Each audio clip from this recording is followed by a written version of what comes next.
Folks, Black Star Network is here.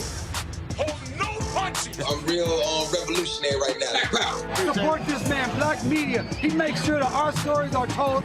Thank you for being the voice of Black America, Roland. Stay black. I love y'all. All momentum we have now, we have to keep this going. The video looks phenomenal. See, this difference between Black Star Network and Black-owned media and something like CNN. You can't be Black-owned media and be scared. It's time to be smart. Bring your eyeballs home. You dig?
Today is Wednesday, October 25th, 2023. Coming up on Roland Martin Unfiltered on the Black Star Network. Folks, for the next 2 hours, we will focus on the life and legacy of the great actor Richard Roundtree.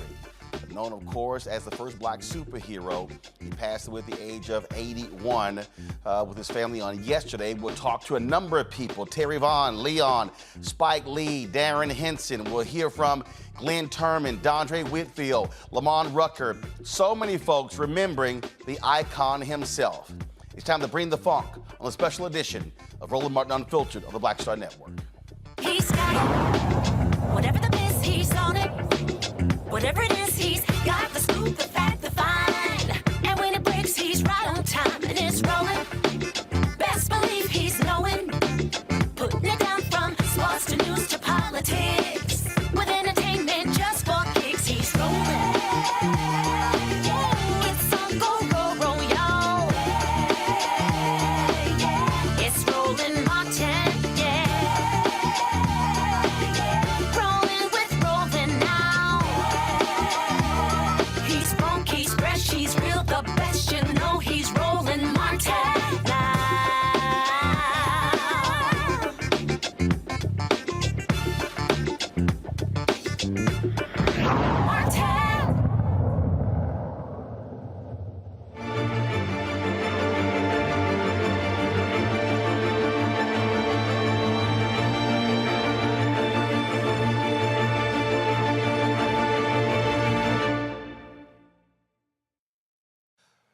Folks, many of us were surprised and stunned. We got the news yesterday that Richard Roundtree had passed away. I was leaving the studio after last night's show when I saw the alert on my phone and was certainly stunned. We were just with him last year for his 80th birthday in Los Angeles. He was looking as good as ever, yet according to his family, a couple of months ago, he was diagnosed with pancreatic cancer, and he passed away yesterday at his home in Los Angeles, surrounded by his family. So many people remember him for, of course, playing Shaft, but there were many other movies and TV shows that he played in. He starred in these movies with a number of different people. Two of us join us right now, actress Terry Vaughn and also actor Wendell Pierce. Glad to have both of you with us. Terry, I'll start with you, Terry. Just your thoughts and reflections about the great Richard Roundtree. First, I'm just so blessed that I had the opportunity to actually not just work with him, but really sit down at his feet and listen to the stories that he had to share. And just, I just always feel like our elders and the shoulders that we stand on, they matter so much. So it's never lost on me.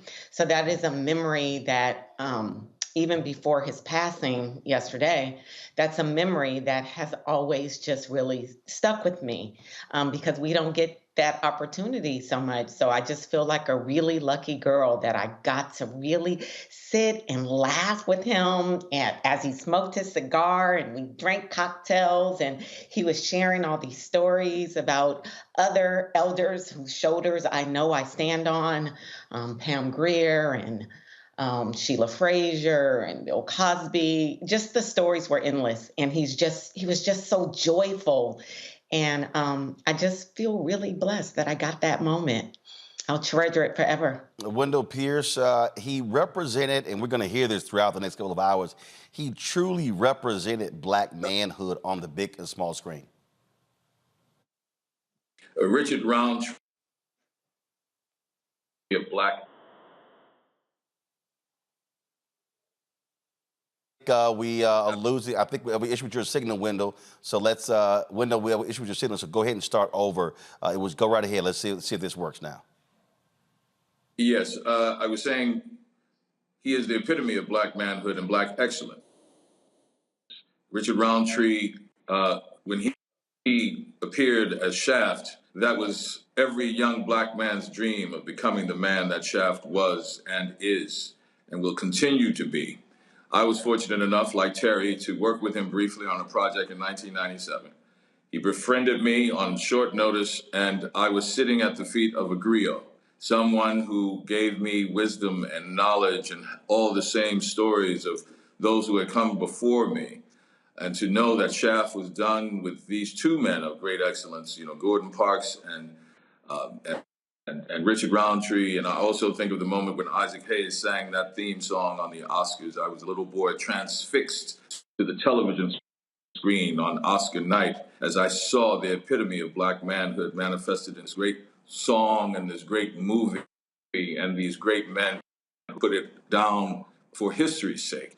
And they epitomized what we should all remember, that there are those who go before us who they take to their grave the knowledge that on a certain day they shone the light of people who were not themselves, but gave us voice to our unsung heart song. And for that, they joined the ages. And yesterday, Richard Roundtree joined the ages. Terry, one of the things that I always think is quite interesting is that when you're in the presence of a Richard Roundtree or a Sidney Poitier or a Harry Belafonte, folks sort of approach them sort of genuflecting, if you will. It's not like a lot of people are in that category where they're held in such reverence. He was one of those folks. Absolutely. And admittedly, I remember when we were working on Cherish the Day, we had like a cast dinner, and I was so excited, but also nervous and wanted to make sure that, because you want to say the things that you want to say, but you never want to, just come off weird. But, he was such an icon and he mattered so much to us.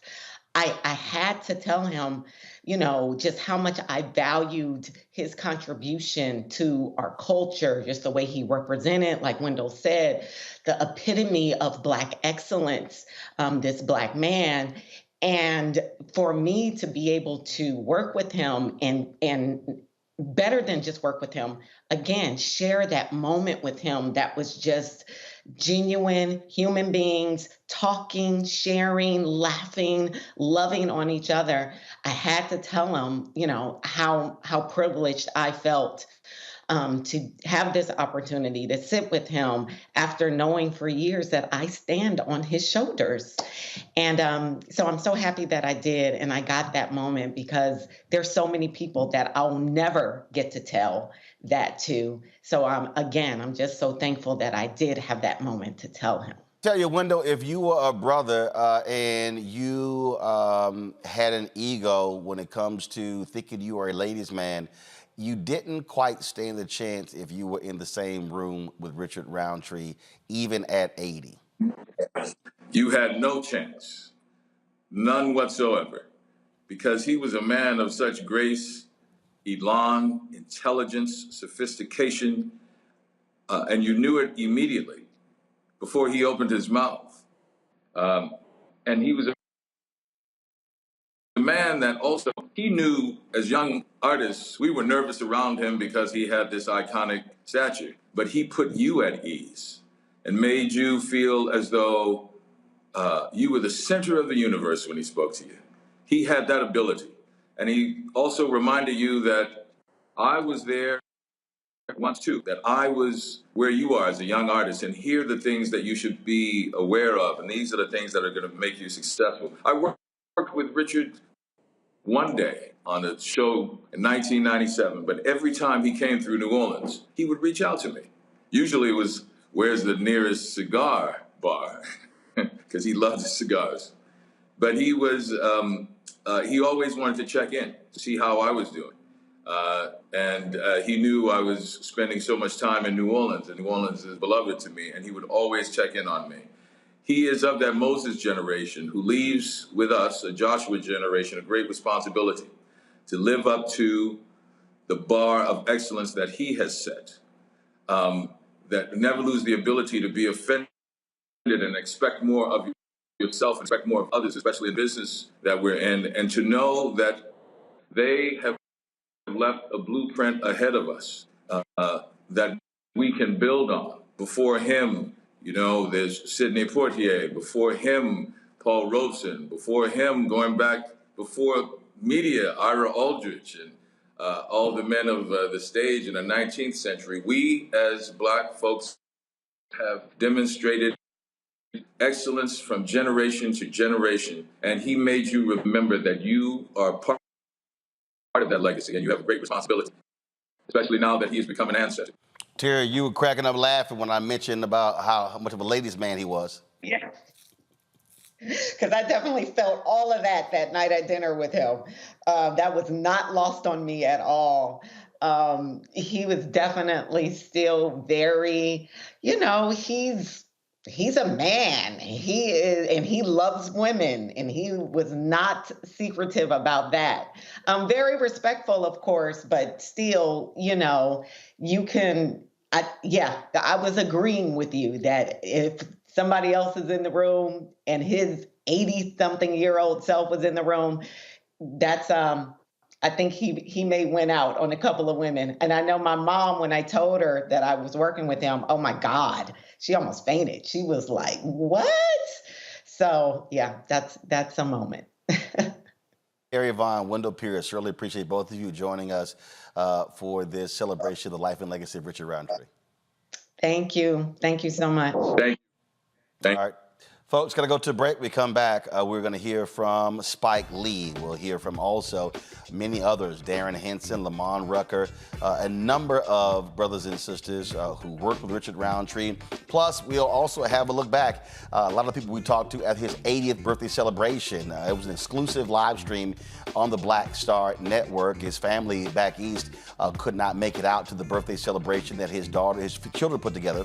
And so they asked us to live stream it, and we actually did so. So we were so glad to be there as well. So lots of stuff we're going to cover over the next couple of hours right here on Roland Martin Unfiltered on the Black Star Network as we appreciate Richard Roundtree, who's now an ancestor at the age of 81.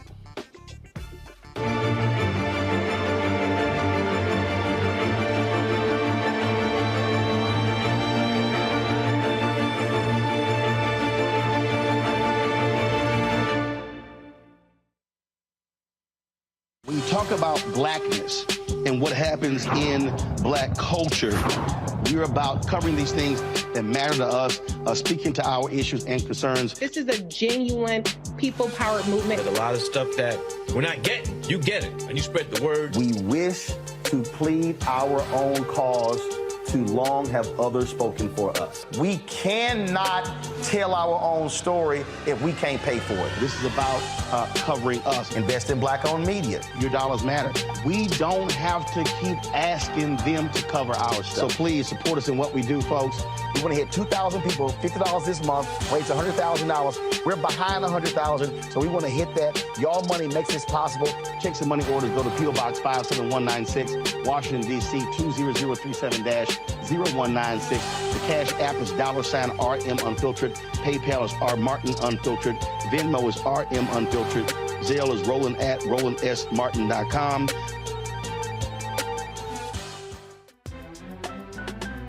I'm Faraji Muhammad, live from LA. And this is The Culture. The Culture is a two-way conversation. You and me. We talk about the stories, politics, the good, the bad, and the downright ugly. So join our community every day at 3 p.m. Eastern and let your voice be heard. Hey, we're all in this together. So let's talk about it and see what kind of trouble we can get into. It's The Culture, weekdays at 3, only on the Black Star Network. Hi, I'm Dr. Jackie Hood Martin, and I have a question for you. Ever feel as if your life is teetering and the weight and pressure of the world is consistently on your shoulders? Well, let me tell you, living a balanced life isn't easy. Join me each Tuesday on Black Star Network for A Balanced Life with Dr. Jackie. We'll laugh together, cry together, pull ourselves together, and cheer each other on. So join me for new shows each Tuesday on Black Star Network, A Balanced Life with Dr. Jackie.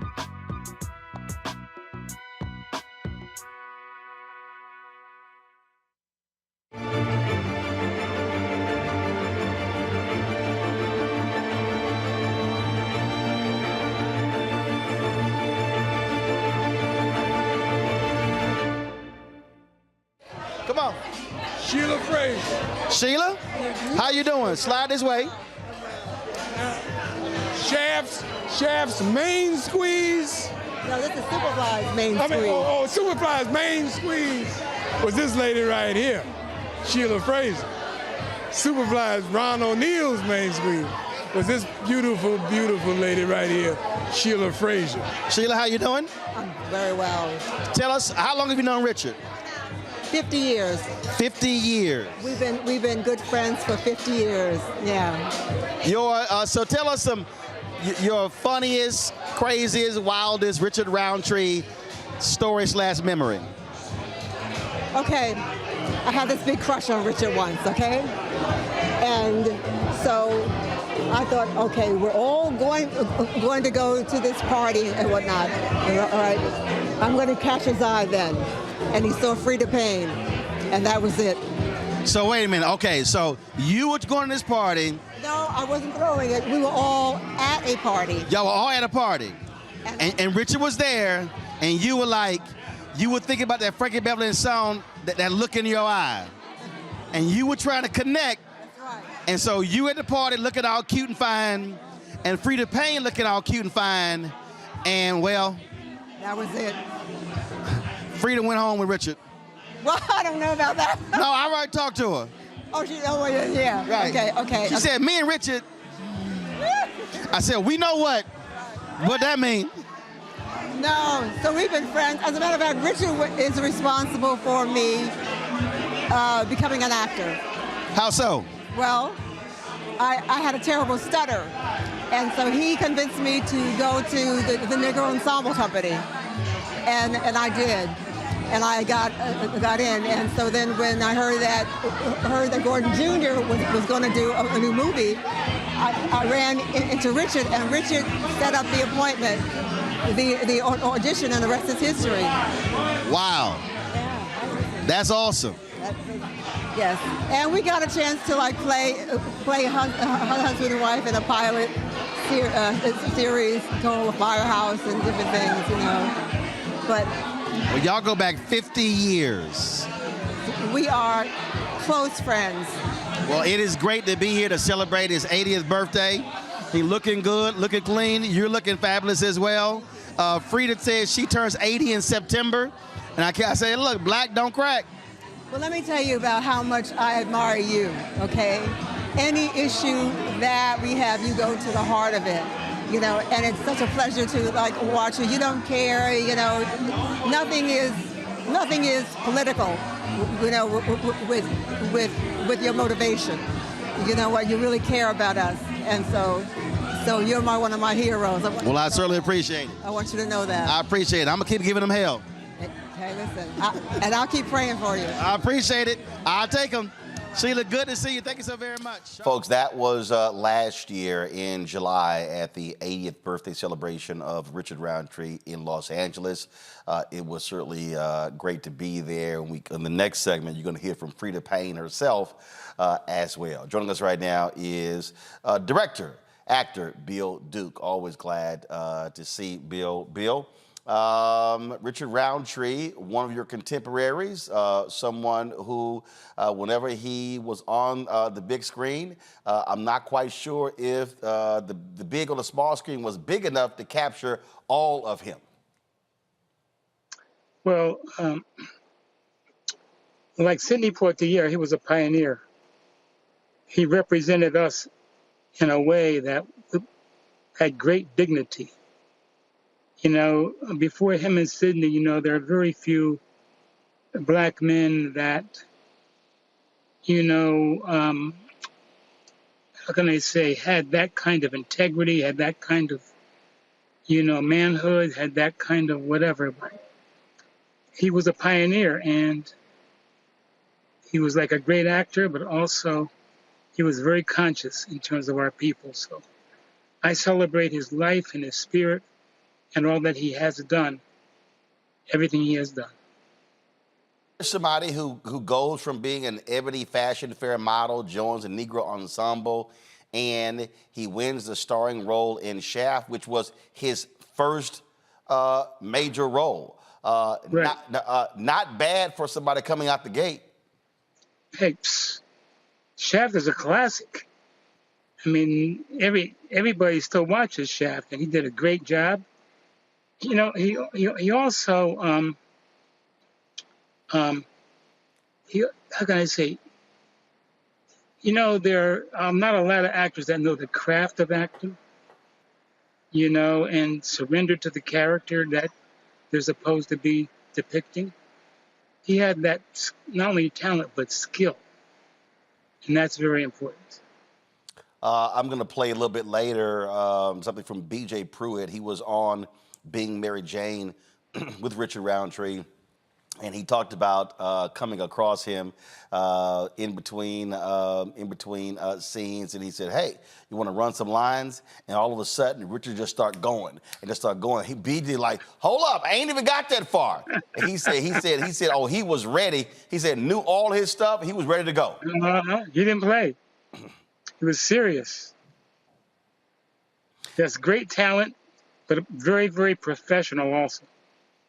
I think also what really just stood out for me the most, every time I met him and I saw him, it was just he carried himself so well, and it just sort of reminded me of an African king, when sort of how he walked into the room and how he just sort of just stood over others, because he was he was a tall guy. He was a tall man. He was a big man, and so that was always sort of how I looked at him, sort of as this African king, how he Yes. rolled in. Well, he was that spirit, the spirit of the African kings I think, traveled through him. And as I say, Sidney also, I mean, you know, those were pioneers and they went through a lot. And for those of us who are here today still working, and they were the people who were responsible for us being here to a great extent. So I was so happy to know him and appreciate him, his work, and his integrity as a talent in this business. So all praises to him forever, sincerely. Indeed. Bill Duke, always glad to see you. You're a pioneer as well, and we certainly thank you for joining us, sharing your thoughts and reflections about Richard Roundtree. Well, God bless you, my friend. Thank you for having me, and let's celebrate him forever. Indeed, indeed. Folks, a little bit earlier today, Spike Lee and I got an opportunity to chat about Richard Roundtree. It was a great conversation and one that I have great pleasure in bringing to you as well. So here's my chat with Spike. Spike, always glad to chat with you. We ain't gonna talk about sports. All of our teams, they sitting at home. So on the baseball side, we're gonna leave that alone. Now we got to just focus on football and basketball. But when you hear the two names, Richard Roundtree, what's the first thing that comes to mind? I was a freshman in high school, 1971, John Dew High School in Coney Island, and to see Richard Roundtree as Shaft, he was our Superman, Black Superman. Then paired with, directed by the great photographer Gordon Parks and Isaac Hayes. Oh my God, with Shaft. Shut your mouth. I'm just talking about Shaft. I mean, it's hard to explain, and you know what I'm talking. People, I mean, our people that weren't alive then. I mean, the 70s, we were just so beautiful. And I don't want to sound like I'm some old fuddy-duddy, yeah. No, I'm telling you, Ellen, bro, you know what I'm talking about. The 70s, Black Power, Afro, pick with the fist on it, and the music. Wake up every morning to watch Soul Train. and the cinema, John Shaft, Black detective in Harlem, kicking ass, taking names. Afro, leather jacket, down to the knees. Too. Well, I think, but you said, I can't, bro. Why you're better than me. Explain what that meant to us as a people. Well, I think so. People don't understand the historical piece. So here you're coming out of the 40s and 50s, where you had Black folks, Amos and Andy, and those type of shows. Then you go into the 60s. Know what that is. You go. Then you go into the 60s, and you've got Harry Belafonte, you got Sidney Poitier. But those were roles that even Bill Cosby on I Spy, those are roles in terms of there was a certain way they had to be more palatable. Let's be clear, more palatable to white America. I'll give an example. And guess who's coming to dinner? Spencer Tracy, Katharine Hepburn, in that film, Sidney's going out with their daughter. He makes a phone call using their phone and puts a dime next to the phone. Remember that? Yeah. But look, I'm not hating on look, I love No, it's not hating. Mr. B just left us. Yeah. But what they did enabled us to make the next step. Right. So they had to present that character. Then all of a sudden, again, King is assassinated 3 years earlier. You got the attack on the Black Panthers. So now you come into Vietnam, don't got Vietnam too. Yeah, absolutely. So now and you got all those brothers who have gone to Vietnam getting killed. So now all of a sudden you come to 71. And you're right. All of a sudden you got Marvin Gaye's What's Going On. That was too. Marvin Gaye and album, What's Going On. Right. You got all of these force things that are moving. And you get this brother who's an unapologetic Black man. Kicking ass.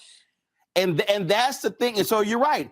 We can talk about Chadwick was amazing and wonderful, but Richard Roundtree as Shaft was truly a black superhero. Game changer. And then he was a good looking brother too. Ladies love him too. And again, right. And so now you're talking about the same era, Richard Roundtree on the big screen, Teddy Pendergrass singing, the dark-skinned brothers were killing the game. Marvin, what's going on? All of this, and then of course, again, Sweetback's badass. Man, Peoples, give it up. Independent, Gordon making sure you got black folks working, you got black writers, you got black artists, Isaac Hayes in the soundtrack. So this movie that people have to understand was so earth-shattering. Bro, it's black on black on black. Right. Black. I mean, again, I don't want to sound like an old fuddy-duddy, but to be in high school when all this stuff is coming, it was like, oh my God. And we were feeling ourselves. Right. Afros and bell bottoms, marshmallows. and then my God. The movie was made for $500,000. It grosses $12 million, which is a phenomenal number today. Huh? What is $12 million today? I'll have to look it up. So you keep talking, I'll look it up. But yeah. So people were born after 1971. It was revolutionary. Yeah. Black folks. Angela Davis, UP New Elvidge Cleaver. I mean, Bill Russell's doing his thing. Oscar Robertson, with the unions, and it was beautiful. And I think that we lost something, and we can all go back to crack. That destroyed everything. Not everything, but I mean, it really. We're still reeling from the invasion of crack in our communities. Is it also? I asked. Was it also a huge? Again, people keep talking about the blaxploitation era. And look, we know how Hollywood works. They saw the success of Shaft, and all of a sudden it's like, oh, let's go down that line. And let me if I could jump in now. Black exploitation films gave us, the black audience, a chance to kick white's ass. They made a lot of money. They weren't made for no money. Made a lot of money. Yeah. The criminal thing is that they did the same movie again and again and again. There you go. And black there you go. Not going because it didn't evolve. There you go. But which is also Hollywood. Hey, let's just keep doing the same thing over and over. And they really killed the genre. Killed the golden goose. Absolutely. One of the things I think was amazing. Richard, for a long time, hated when people would see him and say John Shaft. And it was his daddy who pulled him aside and said, son, there are a lot of people who go through this world and nobody remembers anything that they did. And Richard said it was that thing that changed his thought process. And he accepted it because he accepted what the character meant and why it was so beloved. He was our black Superman. We've never seen something like that. And again, the Richard Roundtree, Gordon Parks, and Isaac Hayes. God damn! The triplet, the triplet. In hockey, they call it a hat trick. Did you ever consider putting Richard in one of your movies? There wasn't just a role where I just want to put him in because, we met a couple times, but it was just one of those things where it just never happened. Right. And I regret it. One of the things that I think I've been watching a lot of these mainstream media stories on him that, frankly, most of them being weak as all get out. They don't know what's happening. They don't know what it meant to us. Well, but they also stop at Shaft. This man was in numerous television shows. He did other movies. His career, 100 movies. His career didn't stop in 1978.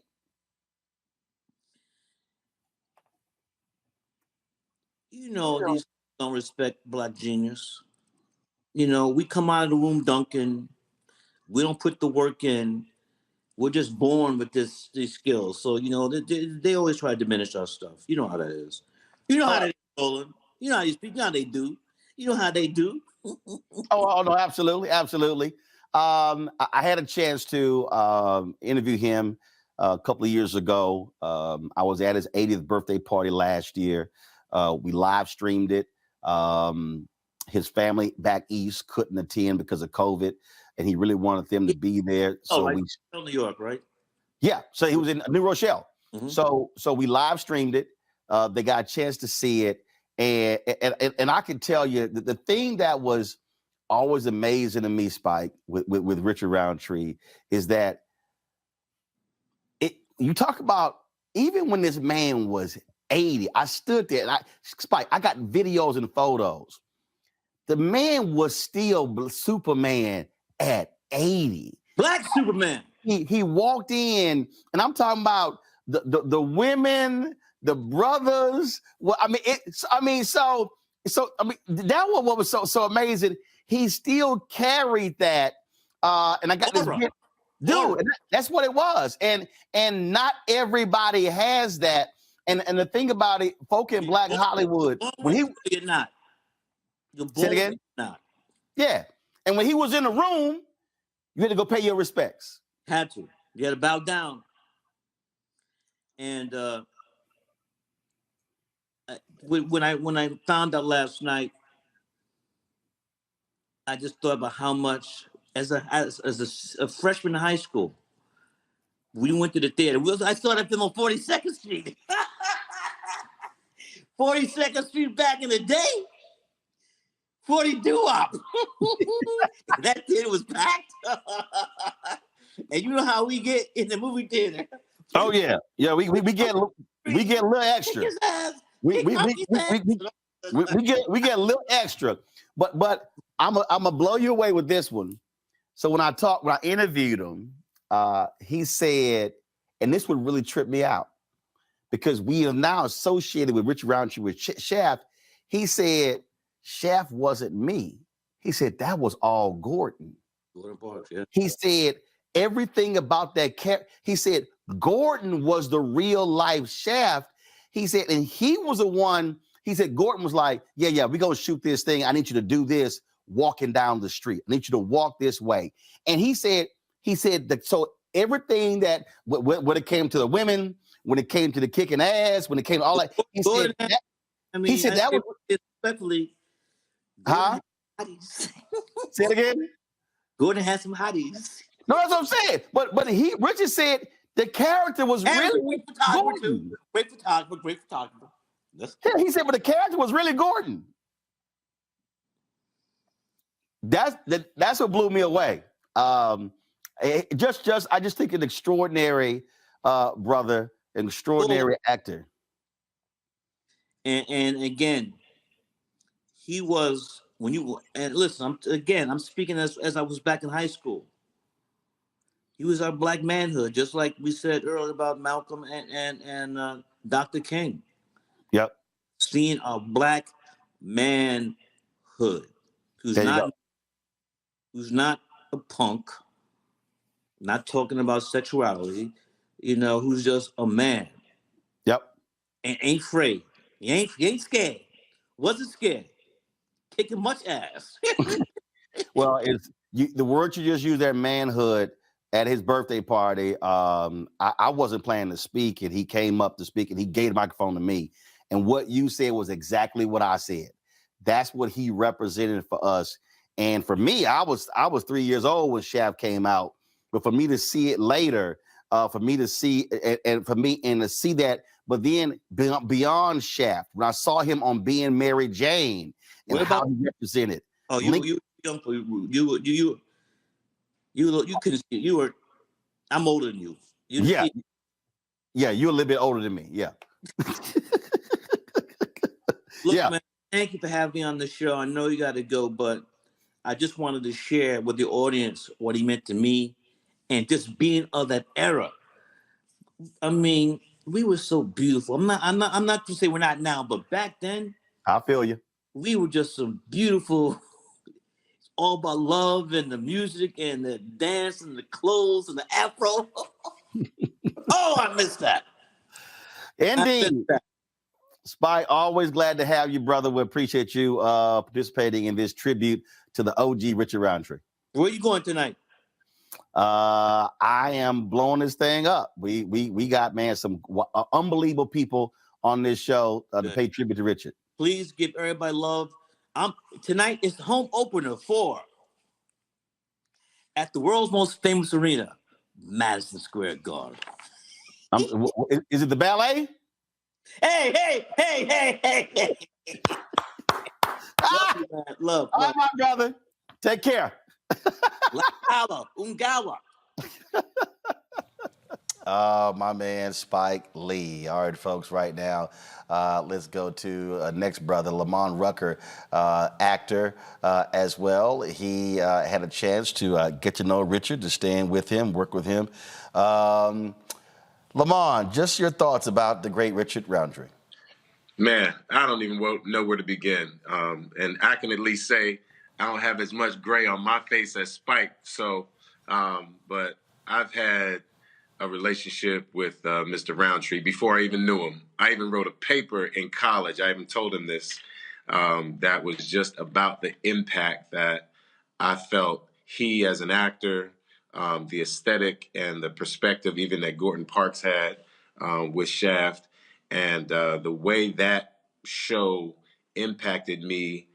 I just thought Mr. Roundtree just embodied so much beauty and strength and class, sex appeal, all of that in such a way that was so dignified and so profound that it impacted me at a young age. And I was motivated to write a paper on it, and then had the privilege that once I started working as a professional actor, he played my dad. So when I was on As the World Turns for a few years, I had the privilege of, first of all, being named after Thurgood Marshall.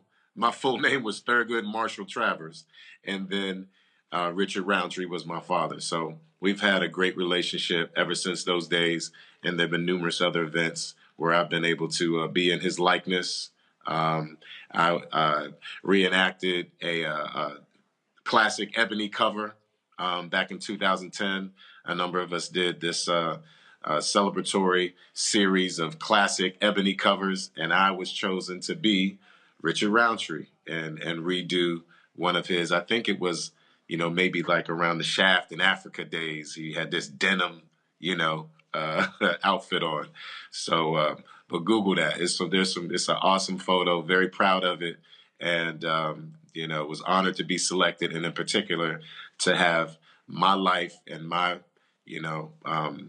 my image, if you will, aligned with his. It was an incredible honor, and we've been able to maintain our friendship over the years. So this is a very significant loss for me. He's one of my guys. I got a list of guys, like those are my guys. And Richard Roundtree's on that list. Harry Belafonte, Ozzie Davis, just countless black men before me who've set an incredible example. And I'm so grateful for him, so thankful for what he was able to give us during his lifetime at this in this form. And he'll be with us infinitely. He's had too much impact, and too many of us love him too much to really be able to let him go. And Lamont, one of the last questions, one of the things that I tell people all the time, when we are in the presence of elders like Richard Roundtree, when I'm in the presence of many of our civil rights luminaries, I don't care how many times I've met them, whether it's Andrew Young, whether it's Reverend Jesse Jackson Sr., it does not matter. I am going to go over and pay my respects, tell them thank you, tell them we love you and appreciate you. Because you don't know when it will be the last time you will see them. Yeah, and even regardless of the fact that we know at some point all of our tickets get punched, you know what I mean? It's just the fact that they're deserving of that extra level of recognition and gratitude and respect. So I was raised to honor my elders, and I've always treated Mr. Roundtree as such. You know, he's definitely one of those men along the lines of some of the other gentlemen that you mentioned that, they deservedly make you feel like you're obligated to go up and kiss the ring every time, and acknowledge the crown that's on their head. So he was a beautiful man, and I thank God for him and so many of the other incredible, majestic, and brilliant, beautiful black men that we have throughout our community and our race of people. And I'm sad to see him go and that I won't see him again, but grateful for our time together and what he meant to me and what he's done for so many others. Indeed. Lamont Rucker, we really appreciate you joining us for this celebration of life of Richard Roundtree. Appreciate you, man. All right, love you too, brother. See you soon. Appreciate it, my brother. Thanks a lot. Man. Folks, when we come back, we'll talk with the great Debbie Allen about Richard Roundtree. We'll also chat with Vanessa Williams, who starred in Soul Food, Darren Henson, who was in Soul Food with her as well. We've got a lot more stuff to share with you. Glenn Turman, Dondre Whitfield, Frida Payne, Thelma Hopkins, Ben Vereen, BJ Pruitt. I mean, you name it. We've got lots more right here, folks, on Roland Martin Unfiltered. On this special edition, celebrating life and legacy of the great Richard Roundtree. We'll be back in a moment.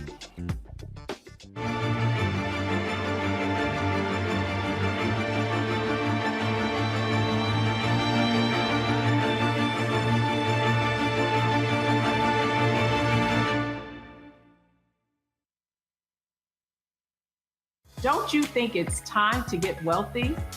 I'm Deborah Owens, America's Wealth Coach, and my new show on the Black Star Network focuses on the things your financial advisor or bank isn't telling you. So watch Get Wealthy on the Black Star Network.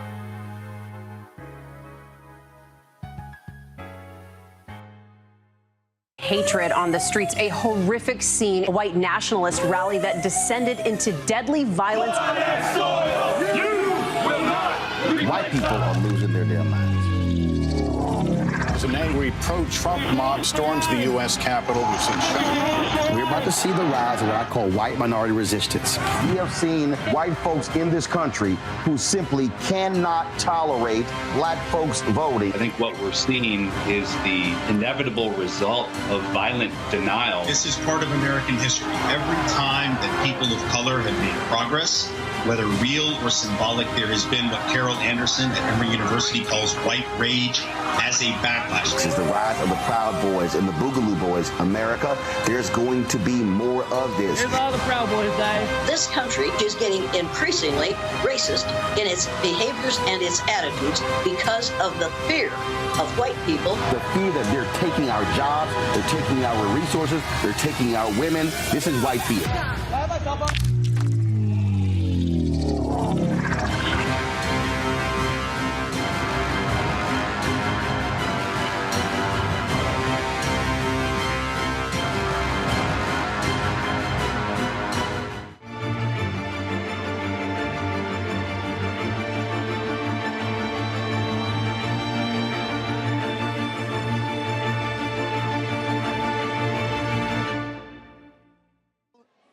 Roland Martin here. I just got here. And here, of course, the great Frida Payne. I walked in. I saw her all bedazzled, always looking good. Good to see you. Good to see you as well, Roland Martin. So let's talk about Richard Roundtree's 80th birthday. Well, I'm happy to be here. Richard is a friend of mine from way back when. We used to be... we used to pal around together, if you know what I mean. Okay, y'all say, look, she was like, we used to,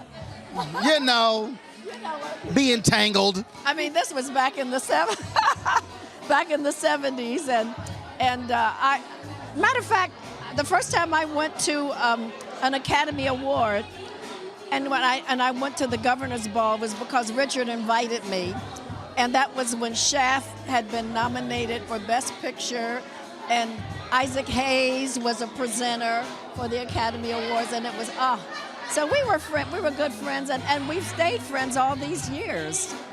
And you know what? We're both the same age. I'm going to be the big 80 in September. Are you serious? I'm serious. Wow. I'm See, serious. y'all know Black don't crack. Her and Richard. Y'all know Black don't crack. You know, when you love what you do and you love the industry and you live a good life and you take care of your body and your health. You eat, And you drink champagne. And I drink champagne. Here's to you. Well, look, it is always good to see you. And so, Richard, so I was supposed to just be here hanging out. And then Richard told Bill that he had some of his relatives who couldn't make it out here. And Richard said, can we get this live stream? And Bill called me, and I was like, Bill, we do this all the time. So that wasn't but a phone call. And so that's how we hooked it up. So Richard has relatives who are on the East Coast who can't be here, and they're here because we're live streaming right now. Well, I wish you guys are here in spirit. I know you are. So it's all good. All right. Well, it's absolutely good to see you. You're looking great. And we're going to dance a little bit later. Okay. All right. All right. I appreciate it. Okay. All right. Thanks so much. All right, folks. Again, we're here in Los Angeles, the 80th birthday celebration. It was from the 80th birthday celebration last year in Los Angeles for Richard Roundtree. So it was great to see Frida Payne and so many others. We'll have some more reflections a little bit later in the show. Joining us right now, folks, is the choreographer. She is the actress. She's the director. She's all of that stuff. Probably the most important thing, though, she's from Houston. Graduate of Jack Yates High School. And so glad to have the illustrious Debbie Allen with us on Roland Martin Unfiltered. Debbie, always good to see you. Thank you, Roland. How are you? I'm doing great. We are celebrating the life and legacy of Richard Roundtree. Became an ancestor yesterday, and I had to get your thoughts just on this man who has done so much. People talk about Shaft, but he was on a different world. He was on a different world. Grey's Anatomy? Grey's Anatomy. He and I did a play together. We did the national tour of Guys and Dolls. It was him. He was opposite Leslie Uggams, and it was me opposite Maurice Hines. And wow, that was the road show of road shows. I'll be writing about that in my book. And Richard was just a treasure. You know, I was just coming out of Howard University when Shaft came out, and wow, that gave us all such pride and made us excited to see this beautiful Black man up there rocking that screen. And the success of that movie changed a lot of things for a little while for Black people in the movie industry. There was a period of investment, but they didn't reinvest, but he made his mark. Richard was amazing, and he was so much fun to work with when we did Guys and Dolls. He was up there singing. It was great.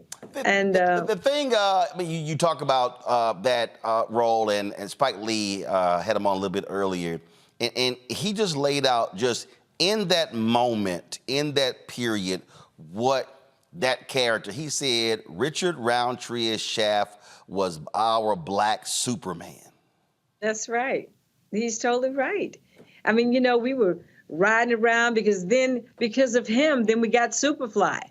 We got him, and then the next thing you know, we had Ron O'Neal. So he just started something that opened up Hollywood to letting a Black man be not only the lead, but being sexy as hell and, you know, fine. And, you know, that's something that, you know, Black men have always had a problem.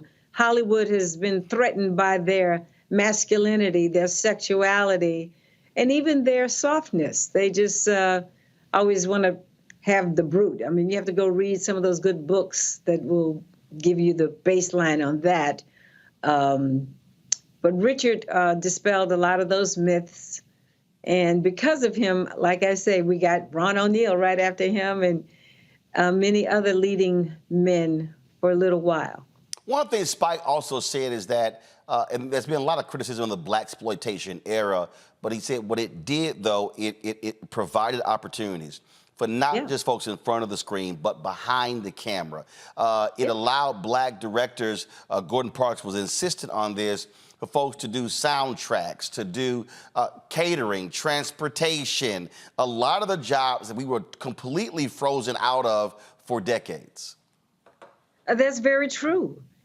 Spike painted a very clear picture that I don't need to say anything other than that's very true. And it went all the way down to, I remember the first time I ever saw a real totally black crew was Roots. I did Roots, and it was like amazing to see the sound men and the DP and all the camera guys and everybody. It was just a matter of pride. It was exciting.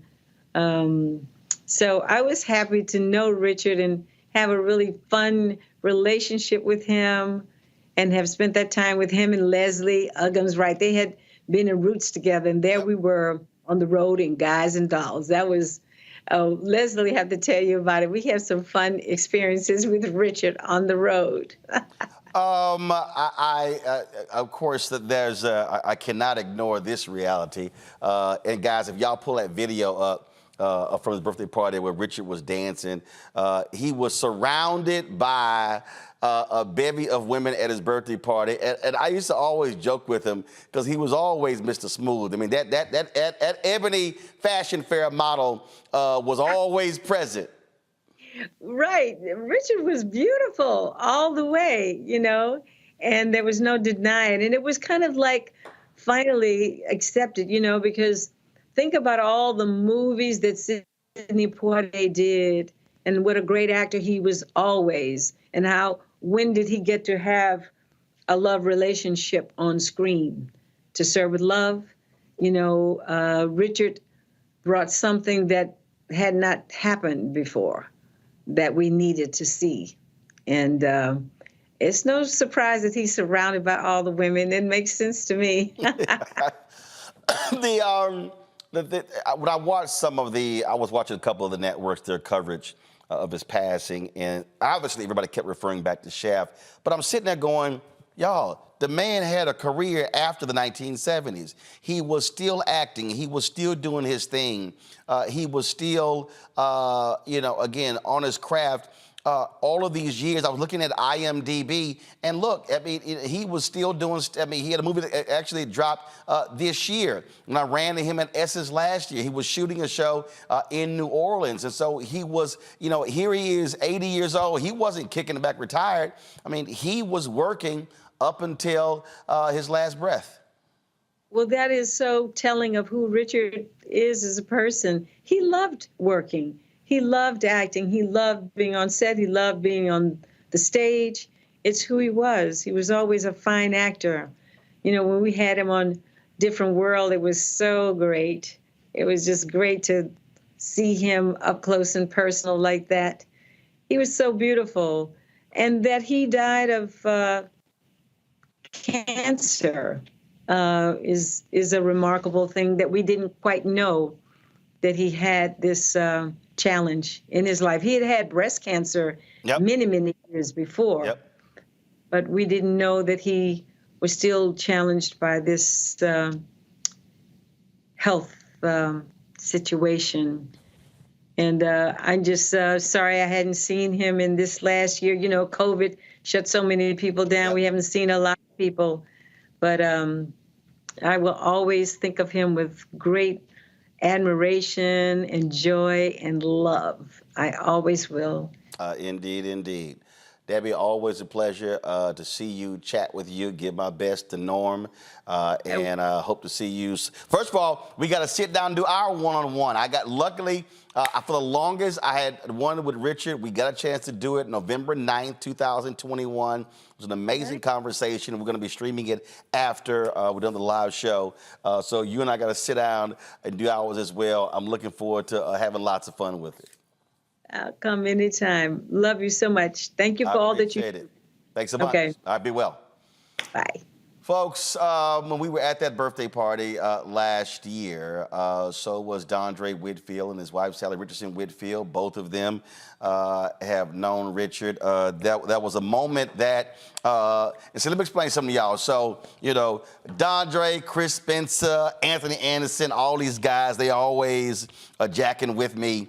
Talking about me and my cameras, how I always got cameras rolling. Well, see, the beauty of always having cameras with you, you can always capture some great stuff. This was a moment at the birthday party when Dondre and Sally ran to Richard. I was rolling the whole time and captured this. And it was just a great moment between the both of them. Doing that. And then we also got this from another angle with a cameraman who was there. And so, guys, roll that up. Come on, y'all got it in playback. Roll that one. So y'all see me sitting there doing what I do. And so it was great doing that. And I immediately said, all right, Dondre, turn your airdrop on so I can get it to you. Dondre Whitfield, he joins us right now. Dondre, man, we have lost a great one. I can't believe you wow, that really got me, man. It was so the reason why that moment was so emotional for me watching it, because he told me on a couple of occasions, he said, you're going to be remembered for building a great career, but you're going to be memorialized for building great men. And in that moment, that's what he was telling me. And I remember just being kind of overwhelmed by that moment, to have one of your heroes tell you how significant your life is. And I remember saying to Sally, wow, I wish I had that. Like, I wish I had that, captured. And literally 30 seconds after I said that to her, you turned around and said, yo, man, turn on your airdrop. So yeah, man, we always kid with you about rolling the cameras, but I swear to you, man, I could have kissed you in that moment, because that moment right there meant the world to me. We talk about manhood, and I remember sitting next to him. So I think it's called Icon Man. There's an annual deal there. And here's what's amazing, and I've never told this story publicly, is that, people think of Richard Roundtree, as this, oh my God, this amazing ladies' man. Mm-hmm. But he's also somewhat nervous about it. And we were there that night, and he was telling me this story of a woman that he was really interested in, but he was somewhat intimidated by her. By her position, by her stature. And he said, because the whole point of this night was for these group of black men, and Idris was there, I think Boris was there, and for us just to be able to talk and share. I literally said, well, Richard, I said, listen, man, all that stuff is irrelevant, bro. I said, if that woman is that amazing and awesome, don't be intimidated by it. Go at it. Now, I was sitting here, I was kind of like, how am I sitting here giving some advice to Richard Roundtree? But it was just, so for people to understand, so he wasn't afraid to open up and to have that, and that was the whole point of that night, for black men just to be able to put our egos aside and just to be able to share with one another. That's what kind of brother he was. You knew that you were in the presence of royalty, but he never made anyone feel like a peasant. Richard had the kind of he fathered me in a bunch of ways, because I've always said that you don't need to be fathered by your biological, but you do need to be fathered.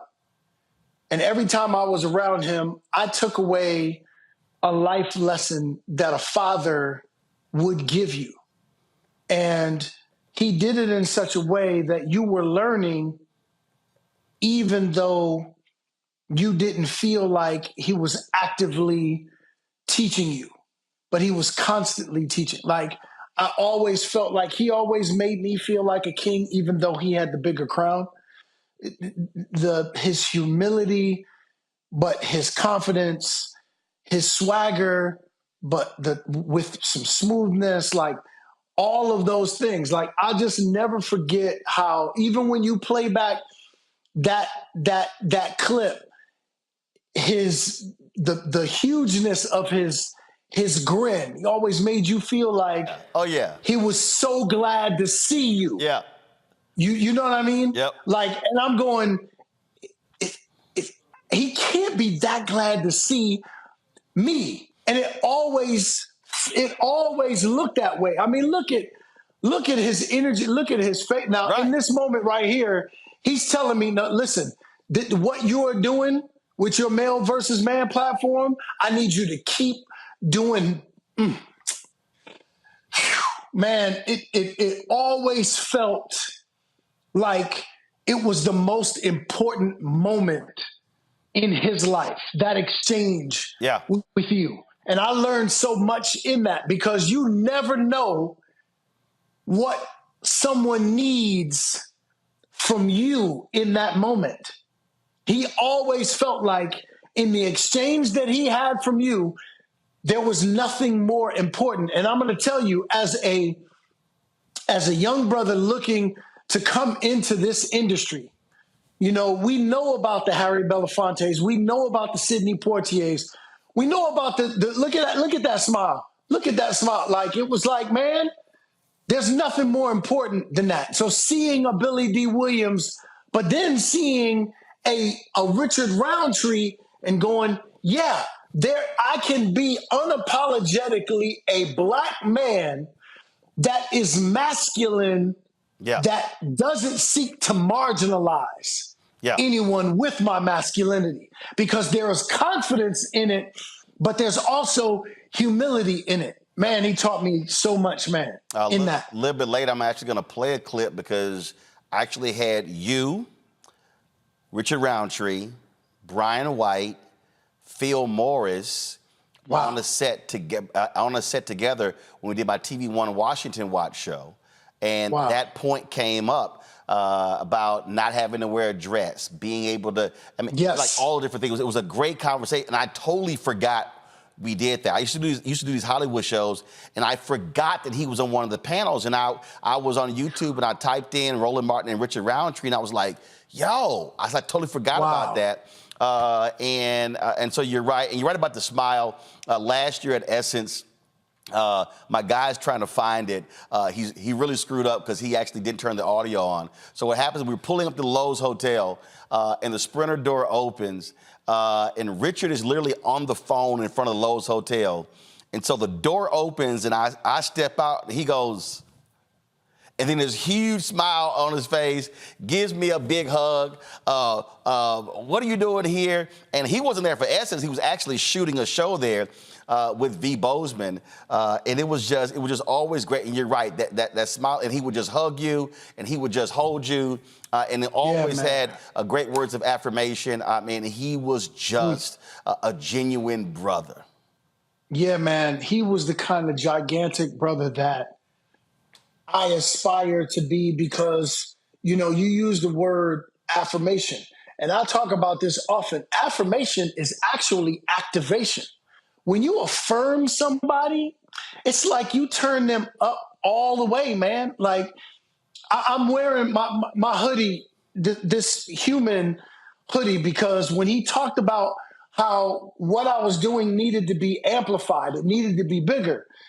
Me doing this, the human podcast, was really about talking about the struggles that we as black men have to endure every single day, and how do we get to the other side of that?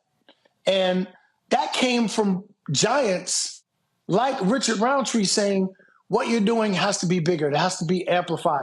And I'm going to tell you, when you hear, you know what it is, Roland, when you hear one of your heroes tell you about the significance of what you do, it serves as like a battery pack. Yep. That dude, man, I'm gonna tell you, I'm gonna be smoking a cigar tonight because that brother right there, one of the most memorable moments of my life was sitting down with him. I sent you a clip. Yep. The night after his 80th birthday, that clip from that 80th birthday, the very next day, I'm sitting in first class with Richard Roundtree. We are sitting side by side. It was one of those like surreal moments where we came to celebrate him, and here we are. There it is. We are sitting next to each other on the plane, like just a surreal moment where it was like God was saying, yeah, I know you guys had that moment at that 80th birthday party, but you know what? I need you to have an even bigger, intimate moment with each other. Because, there's something about when you sit next to somebody on the plane, the kinds of things that you may not have been able to talk about right when you're in front of, all of these people at a party. There's a different level of intimacy as you share a meal, as you share proximity, and there's no one else impeding on the progress of your exchange. Man, I'm going to tell you, man, I loved that brother. Love that brother. Gonna miss him so much. Dondre Whitfield. Always a pleasure, my brother. Always, man. Love you, bro. Love you, brother. Thanks a lot. Yes, sir. Folks, going to go to a break. We come back. Darren Henson, Michael T. Williamson. We will talk with them and so many other people. They've been blowing the phones up trying to get in. Vanessa Williams from Soul Food. The list goes on and on and on. So we're doing all that we can to sort of pull all this together to give you just a sense of how many people love Richard Roundtree, what he meant to them, what he meant to all of us. We'll share some of the social media posts when we come back. Folks like Gabrielle Union, Taraji Henson, Paula Patton, people who work with him. That's next, right here on Roland Martin Unfiltered, on the special edition of Roland Martin Unfiltered on the Black Star Network.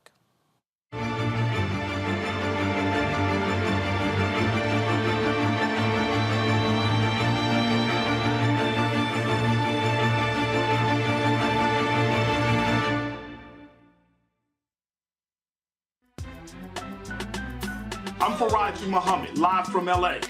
And this is The Culture. The Culture is a two-way conversation. You and me. We talk about the stories, politics, the good, the bad, and the downright ugly. So join our community every day at 3 p.m. Eastern and let your voice be heard. Hey, we're all in this together. So let's talk about it and see what kind of trouble we can get into. It's The Culture, weekdays at 3, only on the Black Star Network.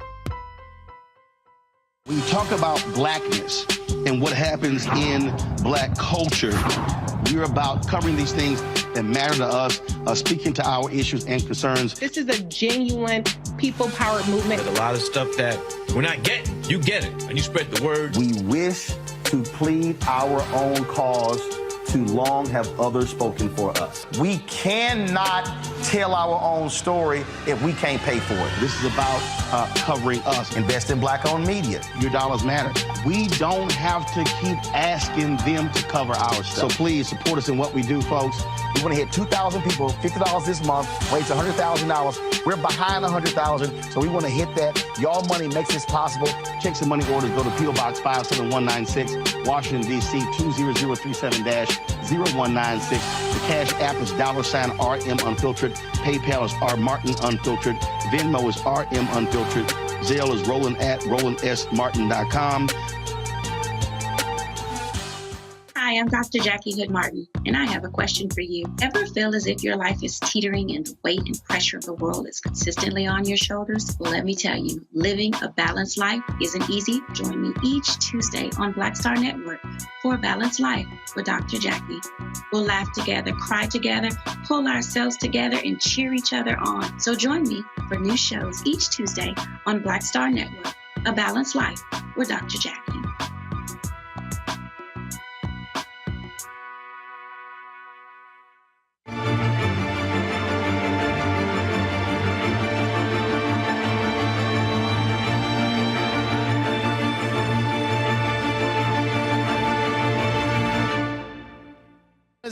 on. See, him and Richard you know they old school. They got the straw hat. Well, you know how that go. You know, of all people, you know how that go. We already had that conversation. Yo, I saw them sitting over there looking like Pete and Repeat. You ain't worth a quarter. I'll see you, baby. So Richard, here's the deal. I wasn't supposed to be here working. I was supposed to be here attending the party. Then Bill hits me up, said, hey, Richard wants this thing live streamed. Yeah. A lot of his relatives couldn't make it. So I was like, I was on the plane. Okay. I didn't bring my equipment. We had to call somebody. So I said, fine, Richard, for you, I work for free. Now, y'all know I don't work for free. That's love. You ain't lying. I don't work for free. That's above and beyond the call of duty. Precisely. But folk who don't know, y'all go way back. We do. We go way back, me and Richard. We go back to the early 70s. You know, when we was doing films back in the day. But Richard is the only man I know that every time he walk into a room, his own theme song precedes him. Da-da-da, da-da-da, da-da-da, I mean, it's a little hard to compete with a man who got his own song. You know, Coolie High's song ain't bad. But that's at the end of the show. Right. He's at the beginning. At the show. And the leather jacket. And the whole thing. And he didn't get the one woman. No. There she is. There go the fine one he got. There she is. At the beginning of the movie, the middle of the movie, the end of the movie, and they were all different. She need to be in here. So what is it? So favorite, y'all know Richard, but just what's the Cuba with Richard. Oh, yeah, we took him to Cuba with us. Vacation. We vacationed in Cuba. And everybody else was coupled up. Right. Everybody, Richard didn't care. Richard was the only one who was single. Richard said, y'all going, I'm going. We waited for him to come back with stories. I ain't gonna go no further than that. Well, look, it is great to be here. We're gonna have a great night. And so I'm sure there are gonna be a lot more stories being told. Most of them likely not PG-13. You got that right. Always good seeing y'all. I appreciate it. That, of course, Glenn Turman and his wife. That was at Richard's 80th birthday party last year. Those two go back more than 50 years. Richard Roundtree, folks, starred in the television show Soul Food. That's right. I told y'all, he went way beyond Shaft. And one of the folks who was in that show, Darren Henson, joins us right now. His ode to Richard. See how he's dressed, the turtleneck and the cigar in his hand. And I got my hat. Oh, there you go. And you got the hat. So yes. And I got my hat. You're paying full homage to one of the coolest cat that has ever walked this planet, Richard Roundtree. Yes, sir. Share with us what was it like working with him, preparing with him, seeing him do his thing. While we were on the set of Soul Food, it was a very, very dynamic time. It was an interesting time, and it was a plentiful time. With Richard being on set, he actually played Hardy Lester, which was, one of the uncles to the girls, of course, and the Joseph sisters, and my character Lem Van Adams, being from the streets at that time, he understood Hardy Lester. Hardy Lester was a little bit of a shiesty guy. He was a fast guy. He owned the convenience store, and he wanted to control it. And the sisters wanted a piece of that because they felt that they were owed to that by their father. And my interactions with, man, it was incredible because I remember him walking on set. And as you heard Glenn in the piece before, his theme song preceded him. He exuded that power, that confidence, and I literally just talked to him as much as I could when we were in the hair and makeup trailer, when we were on set. And he mentored me. He talked to me about his successes. He talked to me about the difficulties and what would be ahead for me as an actor in the industry, and just schooled me and made me and allowed me and afforded me the confidence to continue in that space, in that place. And he always had a great cigar. I lit this cigar today and sent out a prayer, and I'm having this cigar in his name today. He loved his cigar, loved his alcohol. That's a couple of things he and I could not do together since I don't drink and I'm allergic to smoke. But we'd always could have a great conversation as well. And you and I talked about this here. A lot of brothers use the phrase, would see each other and they would say, "What's up, my dog?" And you, for as long as you corrected folks from doing that. And the thing about, I probably say one of the most consistent through lines in brothers who I've talked to offline, even on this show, has been, here was somebody who embodied, no matter what character he played, whether he played Shaft, whether he played a grocer on Soul Food, whether he played a gay man on Rock, whether he played the character on Grey's Anatomy, it did not matter. Richard Roundtree said, "I am going to represent the best of black manhood." That is correct. One of the things that we're talking about, I just finished doing a lecture at Miles College, HBCU in Birmingham, Alabama. And that's one of the things that I shared with them. We are not dogs. We are men, and we have a conscience that we can use. We have intelligence. The animal kingdom deals with survival. We have intelligence. So I understand the position when they say, "What's up, my dog?" But I'm not a dog. Neither are the brothers that introduce themselves as such. We are men.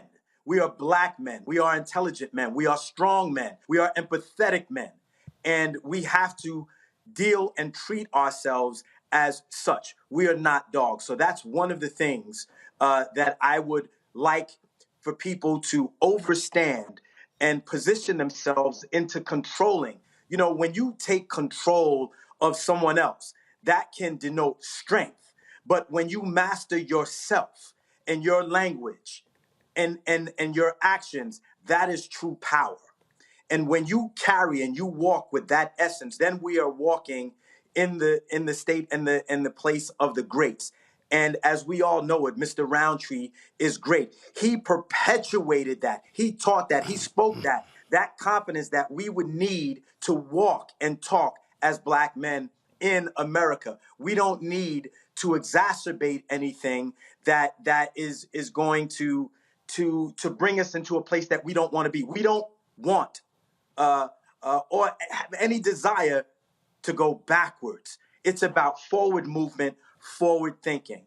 And as you said and used the word clearly, he exuded that. Yes, he did. Darren, always a pleasure, my brother.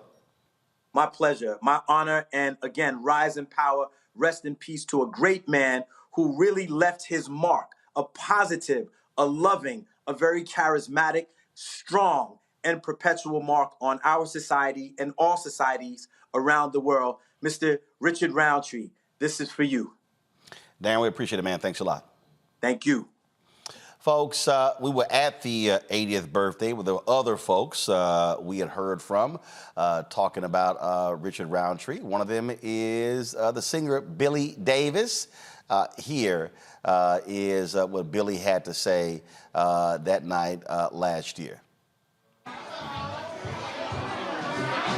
Billy, come on. All of Richard's family watching back east. Richard put me to work. Wait a minute, I'm over here with Richard. Richard's over here kissing all the girls. I don't know, he must think it's a special day for him or something, But I mean, whenever you see a guy that's kissing all the girls, that's who you want to be with. Oh yeah, you go see on the other side of him. Another whole side, right? All right, so tell for folks who don't know out there, they got no clue. It's the millennials, Gen Zs. Tell them who you are and how long have you known Richard? My name is Billy Davis Jr. and I've known Richard 50-something years. Y'all saw what he did. He like, oh, something like that. He didn't want to tell you how many years. It's been a many year, yeah. What about that friendship? Well, what makes it so special? Well, first of all, Richard's he's a fabulous guy. He's a fun guy. his birthday. We are both cancers, which is I got a lot to say about that. And you know, he's just a lovely guy to be with. Yeah. All right then. Well, look, they better start the program. I appreciate it. We're going to chat with others later. It's always good to see you, man. You're looking good, looking clean. Thank you, brother. You haven't changed a lick. You know, you look the same. What am I doing? No, I'm gonna be eating and drinking what you eat and drink. well, all right. Then you got it. All right, Billy, I appreciate it, man. Thanks a lot. All right, folks. That, of course, was the great singer Billy Davis, of course, husband of Marilyn McCoo. Another actor who was on Soul Food is Vanessa Williams. She joins us right now on the phone line. Glad to have you here, Vanessa. When I texted you earlier, you said that absolutely you had scenes with Richard and y'all had a big argument in one of these scenes. Hey, Roland. Yeah, that's so funny. I feel so privileged to have worked with so many of the greats and of the performers and actors whose shoulders I stand on that made a way for my being and my career. So you were just talking to Billy. I worked with him on Days of Our Lives. We played a couple of Days of Our Lives just a few months back. And then, of course, our dearly departed Richard was so devastating getting that news. And yeah, he was our uncle, quote unquote, Lester, the family friend and co-owner of the Chadway supermarket that the girls from Soul Food inherited, and his entrance into the show and my first working with Richard, the chef, the man who I grew up watching and trying to emulate as someone who made the way for to be a Black actor in this industry, was a fighting scene with, badass chef. So it's pretty amazing. And it was wonderful just working with him and just all that he means to me and our cast and to the culture. I'm just so heartbroken with this loss. Parker actually posted the scene in the grocery store where she, Melinda Williams, and yourself, y'all were going at it. Yes, we were not having it. Maxine was a badass herself, so she didn't care who Uncle Lester was. She was coming for it, all that grief and vitriol from having made the loss. So, yeah, it's been, we were on the phone, the three of us, yesterday when I got the news, and just really appreciating life and just being so overwhelmed with the opportunities that we had to work with such greats as Richard and how we, have no idea like how long we have with each other. Yep.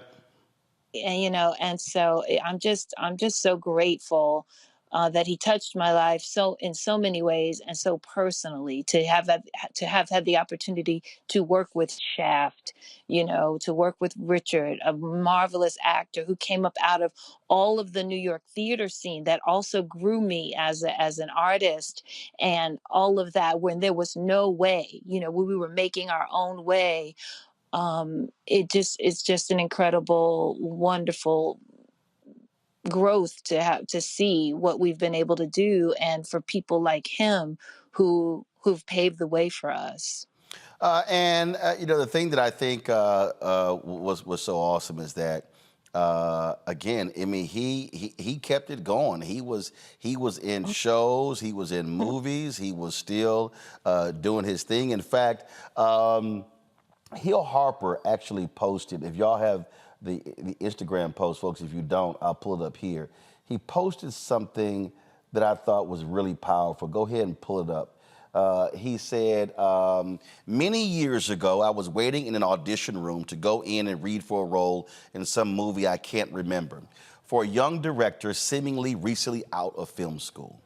As I waited, as actor after actor walked in to audition, my turn was next, and at that moment in walked a towering, powerful, elderly man. Mm-hmm. A man of regal grace, intelligence, and class that I immediately recognized. As I watched him sit down with his audition sides in hand, I sat back in my seat dumbfounded and angry. I said to myself, are these producers and that young director actually making the great Richard Roundtree audition for this rinky-dink film? I felt super protective of him for some reason, LOL. In my mind, there was no doubt they should have offered him the role out of respect. It was that moment I realized that the world rarely grants us the respect we are due. So after I read and before I left, I made it a point to laud him with compliments and respect. From that moment on, every time he would see me, he would say with his deep voice and a smile, "Hill, how you doing, young brother?" He reminded me of my father and other men from his generation, so strong, so cool, so loving without ever showing it. His immense talent and commanding presence graced our screens, embodying both strength and gentleness. Beyond his legendary roles, he was a man of deep kindness and soulful wisdom. Let us celebrate his enduring legacy and the indelible mark he leaves behind. Farewell, good sir, with all respect, love, and reverence. You, Sidney Poitier, Harry Belafonte, Ossie Davis, and others are leaving us too soon and leaving a definite void. You represent the best of us. We love you. Rest in power, Richard. There's no doubt that he belongs in the pantheon of great actors, but certainly great black male actors. Absolutely. I mean, I totally second the emotion of Hill's most eloquent post. And it speaks to absolutely how I feel and how so many of us feel about Richard's contribution and about the grace and humility of actors like him and all actors having to we've never arrive. We always have to keep dancing for our due. And to think that like Hill said, this rinky-dink film would ask Richard Roundtree to come and prove himself once again is just such a dark mark on the system as it were, and just but also speaks to Richard's love of the craft and desire to continue to keep working. I mean, that's for sure the sentiment of many of us who want to stay in the business, who are determined to stay in the business for as long as we're alive. We're going to keep working as long as we're alive. I was just at an event with Richard Lawson and some others, and we were honoring Marla Gibbs. Yep. And it's that same kind of tenacity and resilience. And no matter how many times or how much tap dancing we're going to do, I'm here for it. I've got a story to tell. And I'm going to tell it. It's why I'm also encouraged by the next wave, this current wave of actors and creators who are taking all of the reins and saying, I'm going to write it, produce it, and star in it, and make the way so that we can respect our elders who've come before us and were offered the roles. I'm sure Richard was offered roles, just that particular one, perhaps not, obviously not, but it's just too far in between where we're really given the respect that we're due. Indeed. Vanessa Williams, I really appreciate it. Thank you. Thanks a lot.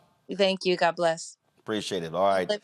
Folks, I'm going to show you one more Instagram post that I really liked. There was a photographer named Eli Joshua. And he actually, he posted this that I thought was, we have there in the control room, guys. So he posted this, and I thought it was really great there. He said, I was on the lot to shoot some prop photos on Being Mary Jane. I just so happened to walk outside, and there he was smoking in his name of the cigar. I contemplated, should I approach him for a photo because he was having some downtime to himself before his next scene. Finally, Mr. Roundtree, my name is Eli. I'd love to make your portrait. He said, absolutely. Where would you like me? I said, there is fine. Raised my camera. He glanced. I shot. He asked if I got what I needed. I said yes, but I really had no clue until I walked away and checked. I definitely got what I wanted. Thank you, Mr. Roundtree. Travel free and swift. When we come back, we'll chat with Michael T. Williamson, the actor. We'll also hear from Kathleen Bradley. Y'all know her as Mrs. Parker from Friday, as well as the cast of a Netflix show that he starred in, led by Tia Mowry. All of that next right here on our special edition of Roland Martin Unfiltered as we honor the life and legacy of Richard Roundtree, who passed away yesterday at the age of 81 due to pancreatic cancer. I'll be back in a moment.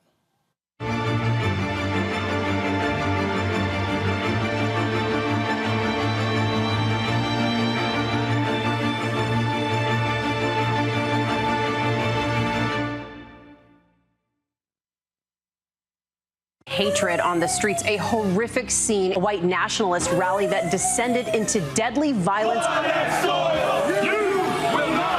White people are losing their damn minds. As an angry pro-Trump mob storms the U.S. Capitol, we've seen shooting. We're about to see the rise of what I call white minority resistance.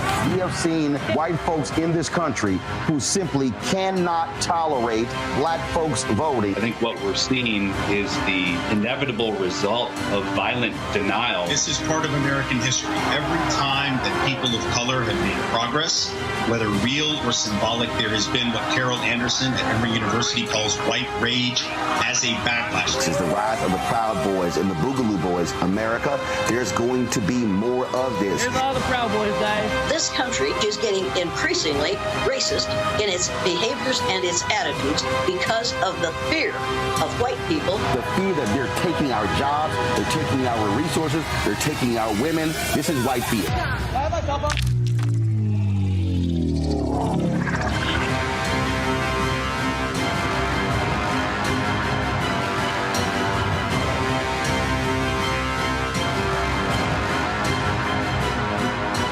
Pull up a chair, take your seat.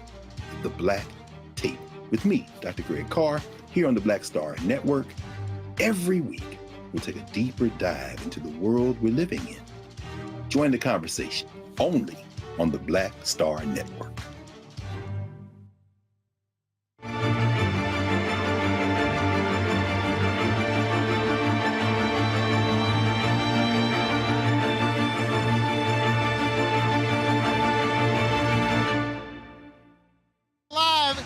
Richard Roundtree's 80th birthday party. For the folk who don't know, tell them who you be. I be Thelma Hopkins, and I work with Richard on Family Reunion. I play Maybelle. Now, you were telling me when y'all first met. Well, I didn't actually. Oh, okay. I didn't actually get to meet him first. First, I flew to California to do a little album called Shaft with Gordon Parks. So I got to sing on that. And then when I did meet Richard, I told him to look at the cover. And if he saw a little girl with bucky teeth and a bad Diana Ross wig, that's me. So if you have it, you can blackmail me with it. But I'm just so honored to be here to wish Richard a happy 80th birthday. I swear he told me he was 74. No. Line. He 80. But he a fine 80, I gotta say it. Well, look, it's glad to see you here. It's been great, folks celebrating him, and it's good hanging out, and it's good to see you. Well, he is an icon in this city, even for us who are in the same age category. Almost. So good to meet you. Likewise, I appreciate it. I love your show. I appreciate it. Hi, y'all. All right, thanks so much. Appreciate it. All right, y'all. So that was, of course, last year at Richard's 80th birthday. There were a lot of other people who were there as well, who were chatting. Kathleen Bradley, model. Y'all know her as Mrs. Parker from the movie Friday. When it was time for the program, she had a few words to say to Richard. This is a wonderful time for us right now, and a lot of people aren't here to help celebrate because they got lost to COVID. And, you know, for us to have this man right now that we're celebrating is a wonderful time. I've known him for 50 years. I know that's hard to believe. I look like I'm more older than 50. Oh, thank you. I've known him for 50 years. In 1971, I was in the Miss Black California beauty pageant from Mavericks Flat. How many of y'all know Mavericks Flat? Mavericks Flat Days, yes. And he was one of the judges. And you know what? Prior to that, when Shaft came out, ladies and gentlemen, if you're of that age and era, which most of you probably are, the men wanted to be him, and the women wanted him. You look on that screen and couldn't help but get moist. Okay, that's the truth. Am I lying? Am I lying? Raise your hand, all right? That's right. And for him to be this fine black man, I ain't talking about yellow. I ain't talking about mocha. I ain't talking about, Well, yellow's good too now. I've been knowing him too, modeling days. But this fine black man with these beautiful teeth, he set such a wonderful, great precedence for acting, for men, for action, to let people know that we could do it. And we kept going back to see him in this role. He helped others develop this kind of action role, and people wanted to be inspired by him. He's a wonderful person, a longtime friend. His golf game ain't shit, but I love you! Love you, man! Thank you, Kathleen. Oh my goodness! No, stick with it. She walked over, gave Richard a big hug. He was over there in the corner chilling with Billy Davis and Jim Brown and others who were there. We lost Jim Brown earlier this year as well. Gabrielle Union, who starred with Richard in Being Mary Jane on BET, she posted this on Twitter, this tribute to Richard. Richard Roundtree had many recognizable roles, but I knew him best as Paul Patterson on Being Mary Jane. He truly was a transcendent actor through and through. R.I.P. Folks, also who starred on Being Mary Jane was B.J. Pruitt. I got a chance to chat with him at that birthday party, and he had a hilarious story he shared about Richard. Here it is. You doing? Everything good? So Richard wanted this live stream. I ain't here working. This is a favor. So folks out there watching, he got family who couldn't be here, so we're live streaming it. But folks who don't know, first of all, tell your name. I'm B.J. Britt. I played P.J. Patterson on Being Mary Jane. Absolutely. Yeah, And so he played Dad for 5 seasons. So you got a chance to work with the legend. Tell folks about what that was like. Oh my God, incredible! Every day, that's the man. You already know that. You already know that, but that's the man. Every day, just hanging out with him, just soaking up everything that I could possibly do. Now, one thing people don't realize, Richard is low-key funny. Oh, he is now. Trust me. Thank you. How you doing? Oh, he definitely funny. He a comedian, for real. He'll just, but it's quick. It's quick. You gotta catch it. He's real quick with it. But yeah. So give me one moment on the set that folks that really stands out for you working with him. Working with him. For me, I think it's just the prep work. We were staying in the same hotel, so I'd come downstairs and I'd see him in the patio, out there, smoking a cigar, drinking his gentleman jack, going over his lines, and I'd be like, and I'd just come in front of him and just sit down, and they'd be like, oh. And I'm like, you wanna run some lines? And then he'll just start spitting. I'm like, wait, I ain't got to that scene yet. So he already gone through it. He already go. He on it. I'm like, let me catch up, man. Let me catch it. He's still on it. How you doing? Good to see you, my man. Good to see you. That is too funny. Taraji P. Henson shared her thoughts on Instagram. Richard Roundtree played her father in a movie. She said, rest in paradise, hashtag Richard Roundtree, the original Shaft. Speaking of Shaft, Samuel L. Jackson, who took the mantle of Shaft, Richard Roundtree, had this to say on Instagram as well in a great post here. Sam, of course, first of all, Sam loves a doggone large caps. And so he's always writing in large caps. He showed his appreciation for Richard here, folks. And as you see it right there. And again, when you think about Sam Jackson, you think about chorus following. You got Jesse T. Usher, who also played the role in the Shaft lineage, if you will. They all did so. Both of them recognizing the greatness of Richard. Sam, again, said, Richard Roundtree, the prototype, the best to ever do it. Shaft, as we know it is and will always be his creation. His passing leaves a deep hole, not only in my heart, but I'm sure a lot of y'all too. Love you, brother. I see you walking down the middle of Main Street in heaven, and Isaac's conducting your song. Coat blowing in the wind, angels whispering, that cat Shaft is a bad mother. Shut your mouth. But I'm talking about Shaft. Then we can dig it. That's Sam Jackson. Jesse T. Usher, as I said, he is a part of the Shaft lineage. Jesse T. Usher posted this on Instagram. Jesse said, "The image from the first time I met Mr. Roundtree will forever be imprinted in my memory. He was standing across the way, conveniently propped against the base of a light post as a cloud of smoke from a cigar wafted through the air like a literal depiction of his aura, illuminated by the only light source in the lot, which was directly above him. Haha, absolutely legendary. He taught me many things, but above all else, humility and thankfulness.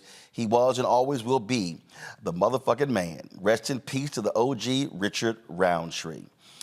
Folks, as I said, there were others who spoke at that birthday party. You heard Thelma Hopkins talk about the Netflix show Family Reunion. Well, several folks from that show were there, including the actor Cameron Wright. This is what Cameron had to say at Richard's birthday party last year. Yeah, I just want to say something real quick. I've had the honor and privilege of getting to work with Mr. Richard for the past few years, and over the past few years, he's taught me so much. I've learned so much from him, not only how to be a good actor, but how to be cool, you know? So I just want to say, when I grow up, if I'm half as cool as you are, that's a great success. Meg Deloach, and this is Jordan James. We recently worked with Richard on a sweet show called Family Reunion. I have to tell you, I've been in the business a long time, and when it came time to cast the role of Grandpa, somebody said, "What about Richard Roundtree?" And I was like, "Oh God, please. That's not a possibility, is it?" And my dear friend Dawn, who's here today, said, "Let me make a phone call." And she got Richard to read the script. And I'm forever grateful because for those of you who may not have seen the show, he has such a strong, a powerful presence, as he always does. And he anchored our family. And I'm just honored that he chose to be a part of something that I created. And I love you, Richard. Thank you for all the graciousness and the greatness you brought to the show. And thank you for saying yes. Thank you for saying yes to Dawn. Yes! And I love you too. And Jordan wants to say, "We love you and happy birthday." Bye. Here, folks, is actress Beverly Todd. Hi, Richard. I don't know if you remember. I hope you do. Remember Lincoln Heights? You remember Lincoln Heights? Do you remember that I was your wife in Lincoln Heights?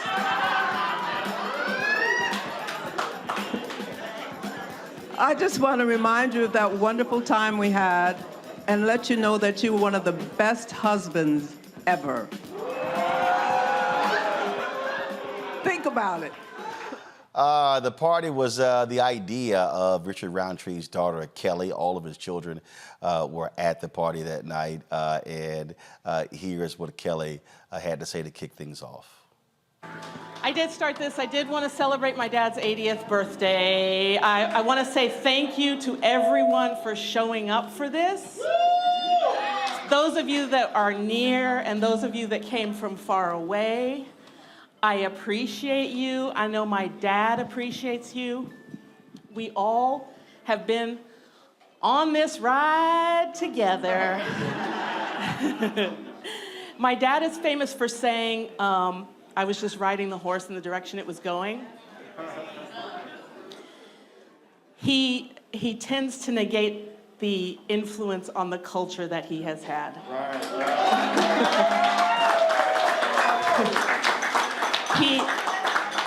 His life has been of the more extraordinary than the average life, and we're here to celebrate that life this evening. And I so appreciate that you guys have all shown up for this. It means a lot. It means that he has had an impact on all of us together and the culture. And I just want to say publicly here and now, I love you, Dad.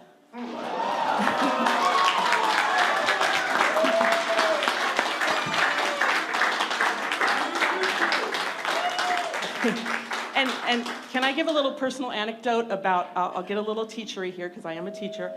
The magic years when you are 6 and 7 years old are years, that's how you can tell kids about the Easter Bunny and Santa Claus and all of that stuff. Imagine, as a child when I was 6 or 7 years old, seeing my father on the big screen.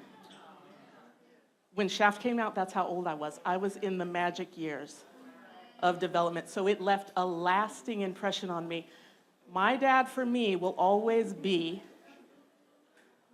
magical.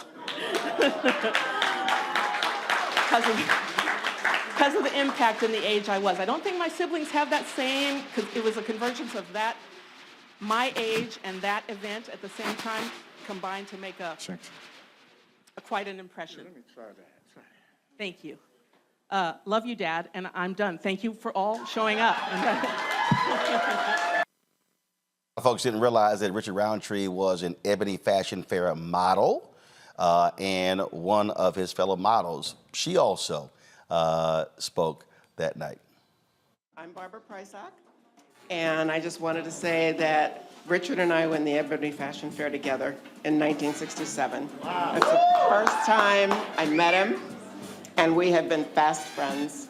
He's my son's godfather, and we've been fast friends for all these years, and we still are. And I love him to pieces. I think he knows that. And happy birthday.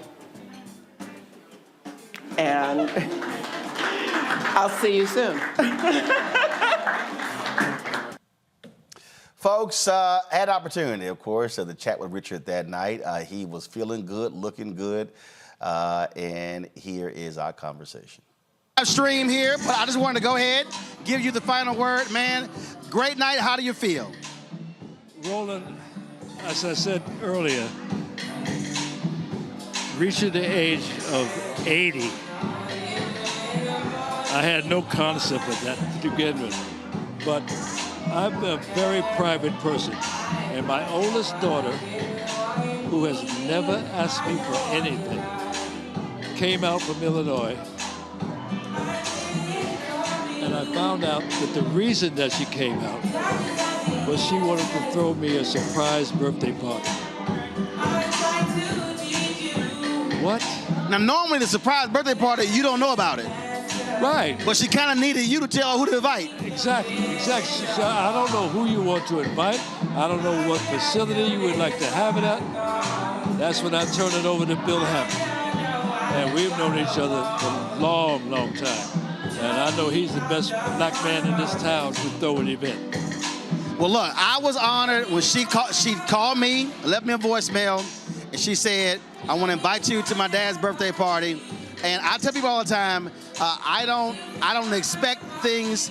People don't have to invite me to anything. And so when she called me, I said, I will be there. So when I saw you in New Orleans and you asked me, I said, don't worry, I will be there. I'm going back to New Orleans in the morning. We finished the job. And man, I'm so happy to see you here. And the words you spoke. My brother, I appreciate it, my brother. You the man. We love you, Philly, baby.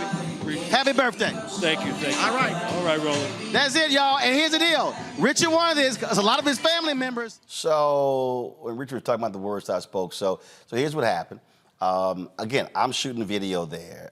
Bill Hammond is going to call Richard up, and then Richard decides to just hand me the microphone. And I tell people all the time, always be ready when they pass the mic to you. Here is what took place. Richard, you want to bring the mic over? You want to say a few words? Oh, you want to come up? Come up, Richard. Come on up here, Richard.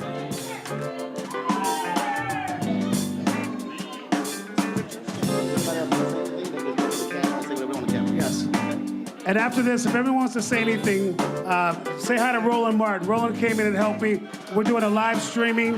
I'll give it to him. We're doing a live streaming, so if you want to say some words about Richard, and I want to give you a little friend to help you out up here with your speech. All right. Love you, brother.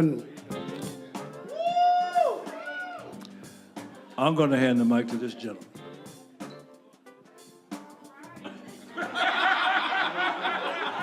This is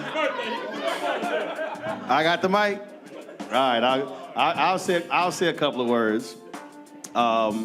You're absolutely right. One of the coolest brothers ever. We had an opportunity. There was an Icon Man event where we got to sit at the table together and fellowship for several hours. Have always loved him from afar. Then we had this great one-on-one interview where we talked about everything from family to his dad, having nothing to say about him getting shaft, growing up, his long history. As a black man, I've always used my platforms to affirm brothers. This is no disrespect to sisters, but typically when you see brothers on the air, they're praising their mothers. And very rarely do you see black men affirming other black men through television. And so the reality is what Richard has done through all of his various roles, whether we're talking about Shaft and then, of course, other television shows and movies, he has always represented the finest of black manhood. And so when you saw him on the screen, trust me, young men were watching him do his thing. And for those brothers who did not have brothers in their lives, that is important. Those movies and TV shows will be here forever. And so it's not just a question of what has he accomplished in his life. The reality is, as long as this nation and this world is here, folks will always be able to see the work and the art of Richard Roundtree and what it means to be a strong black man.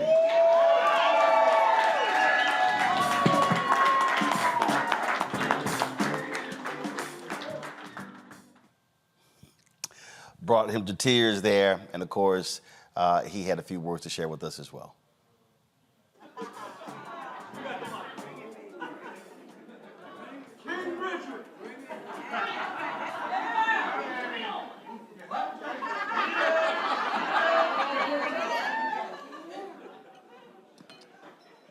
You know,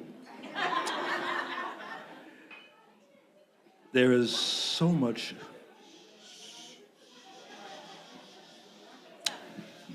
love in this room. I have, this has been singularly the most incredible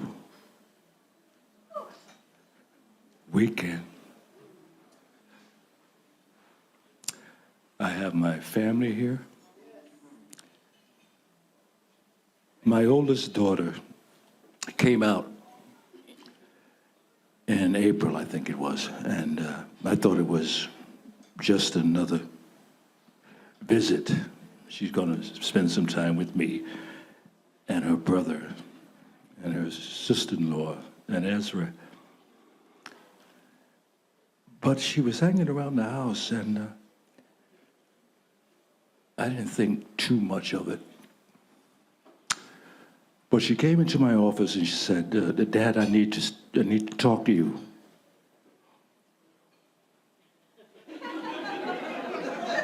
Uh-oh. And she said, "The real reason that I'm out here is I wanted to throw you a surprise birthday party."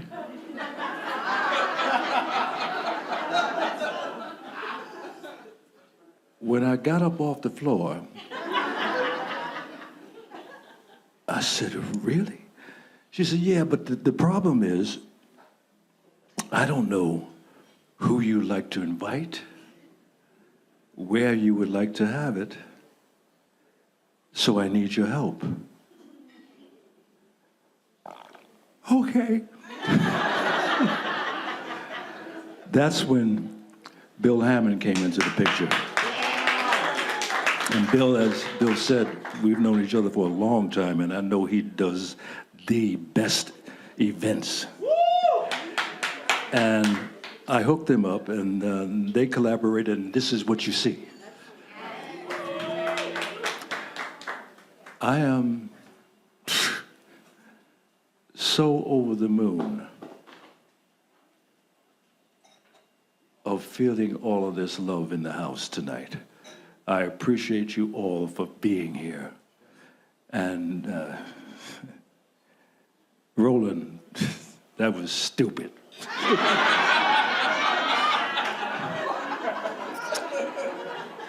And I'm so glad that my dear, dear, dear, dear friend, John Webb, was short in what he had to say. Me and you, baby.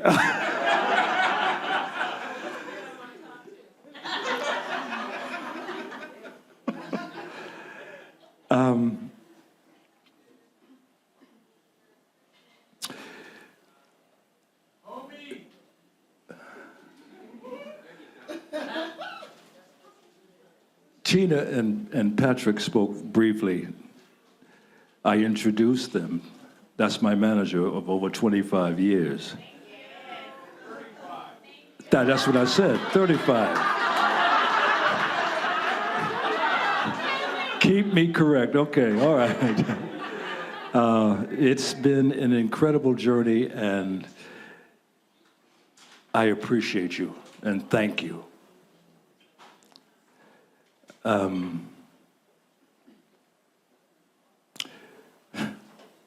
Scott Manners,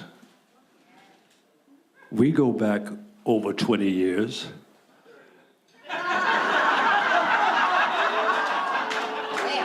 Okay, Scott, 30 years. On and off for 30 years. But you have managed to maintain my career, and I've been employed for all of those years. And I thank you. I thank you. I have the pleasure of a large percentage of the group of people from Family Reunion.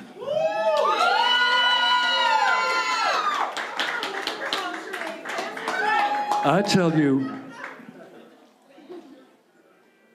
the reason I was on Family Reunion, Dawn Mallory.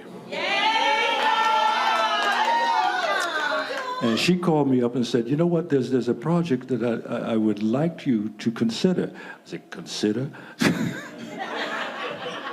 Meg, I talked to Meg, and she said, yes, I would like it. I'm aboard. And you guys,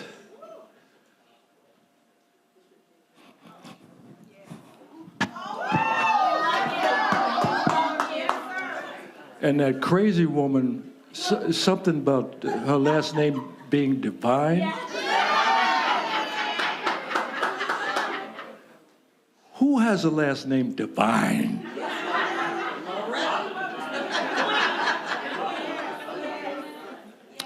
She lives up to that name every single minute.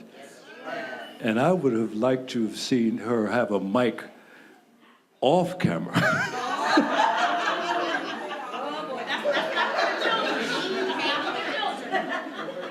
Those 3 years on that show were magical to me. And Meg, I thank you. I thank you. And it was a joyride.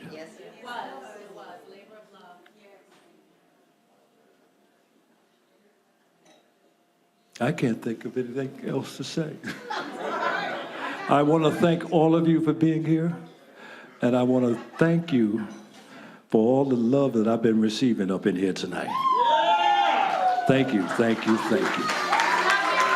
Love you, brother. Richard Roundtree, happy birthday. Now let's celebrate. We have food. We got Laura. Folks, this is why we do what we do. One of the reasons why when I started Roland Martin Unfiltered, and of course Black Star Network, is we operate by the premise of the nation's first black newspaper, Freedom's Journal, which wrote on March 16, 1827, in the third paragraph, we wish to plead our own cause, too long have others spoken for us. And so, yeah, there are other outlets, other national shows. They did their Richard Roundtree retrospective. I saw some of them. Some were 2 minutes, some were 3 minutes. Many of them, they voiced it over. You never actually heard from Richard. Because we had a relationship, we had the exclusive footage of that birthday party, our sit-down interview. But we also wanted you to hear from all these different people who cross paths with Richard Roundtree. There are so many others who want to do the show. We'll be chatting with them tomorrow. Michael T. Williamson, actor actor Leon. We missed each other a little bit early. We're going to try to get him on tomorrow. And so many others who responded. They wanted to share their thoughts and reflections on Richard Roundtree. Because you've heard me say this, that if we do not have black-owned media, then we're asking somebody else to tell our story. The life and legacy of Richard Roundtree was worth more than 2 or 3 minutes on CBS or ABC or NBC or MSNBC or CNN or any of the other networks. It's more than that. This is an opportunity for us to honor and cherish one of our own, to show them how we felt about them. We did that when he was alive. And I really hope our various organizations, the NAACP Image Awards, whether we're talking about the National Urban League, or we could go on and on, all these different organizations, I would hope that we are honoring our greats before they become ancestors. Let's not wait until they're 80 and 90 years old. Let's honor them a lot earlier. You heard Vanessa talk about Marla Gibbs. Marla Gibbs is still working. Marla Gibbs is one of the funniest people. Look how much attention Betty White got, magazine covers and on television shows. Marla Gibbs hasn't gotten any of that. But she is 90 plus years old. She is still doing amazing work. So our goal here is to be able to show them how we feel about them, because we don't have to ask permission when it comes to who we honor and how we honor them and how long we desire to honor them. So when you hear me talk about supporting this show, that's why. When you hear me talk about contributing and becoming a member of our fan club, that's why. Your resources helped us fly to Los Angeles and sit down and rent that Airbnb and bring in the crew and bring in the cameras and sit down and talk in that Airbnb with Richard and Sally Richardson Whitfield and Flex and Ray Chu and Trevor Jackson and so many others we talked to. And so this is why we have to fund our own as well. Because I think probably if you add up all of these other networks and their tributes to Richard Roundtree, it likely won't even add up to 20 minutes. That's why we wanted to give him the time and attention that he deserves. We did it while he was with us, and we do it while he's an ancestor. If you want to support us in what we do, here's the way you do so. Check in money orders. Go to P.O. Box 57196, Washington, D.C. 20037-0196. Cash App is $RM Unfiltered. PayPal R Martin Unfiltered. Venmo is RM Unfiltered. Zelle Roland at RolandSMartin.com. Roland at RolandMartinUnfiltered.com. We're not done. I'm going to step away. We're going to all share with you the one-on-one Roland with Roland interview that we did with Richard Roundtree, November 9th, 2021. It's an amazing conversation. It gets deeply personal. But we're going to end with this here. This was a drop, and we never even used it. And we're going to incorporate this into our drops, even though Richard is now an ancestor. He did one for us when we were in New Orleans at Essence Fest in 2022. Deeply appreciative. I want to thank all of you for watching this celebration of the life and legacy of the great Richard Roundtree. I'll see you tomorrow. No. Derek. Richard Roundtree, and you're watching Roland Martin Unfiltered.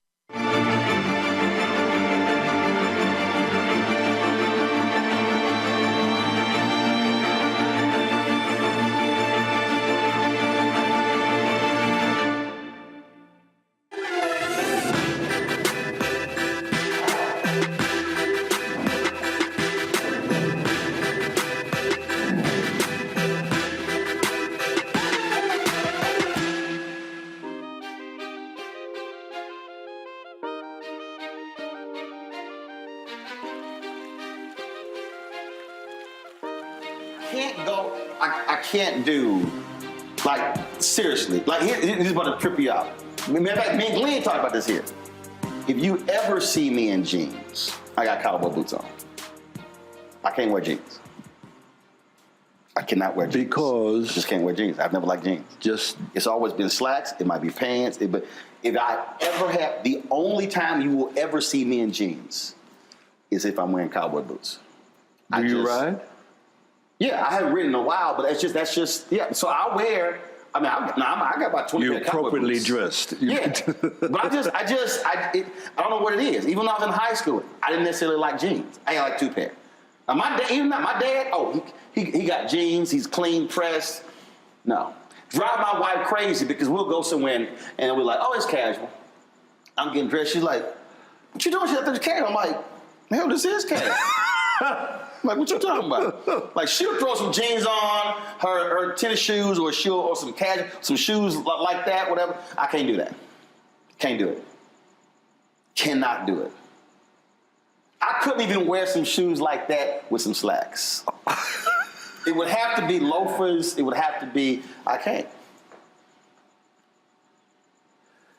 You're a very interesting man. Well, it was a trip because my dad would do this. We would be sitting in the living room watching TV or something. All of a sudden, he'd be going to the bathroom and he's showering and he'd shaving and everything. And we're like, where he going? And he'd get dressed up. And he'll put on some slacks. He'll put on some shoes, shirt, put his watch on, cologne, leave, come back. Hell, he went grocery shopping. Oh. Whoa. The idea, he wasn't putting no sweats on going. So I saw that. And so we were just, so growing up, yeah, I wore more slacks to school. We don't dress code, but it's just, I'm absolutely comfortable in a suit, slacks, dress shoes. Church would be over on Sunday. We would be cooking in it.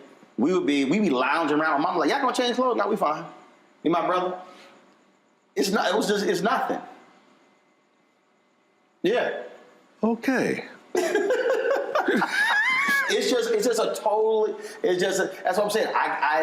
So the idea of, because see, the thing for me that's about, I love watching old photos of black folks from the 20s, 30s, 40s, who, in the case of, especially the cats in Chicago, who came from down south, they would wear them overalls all weekend, but come Friday night, Saturday night, church on Sunday, they clean.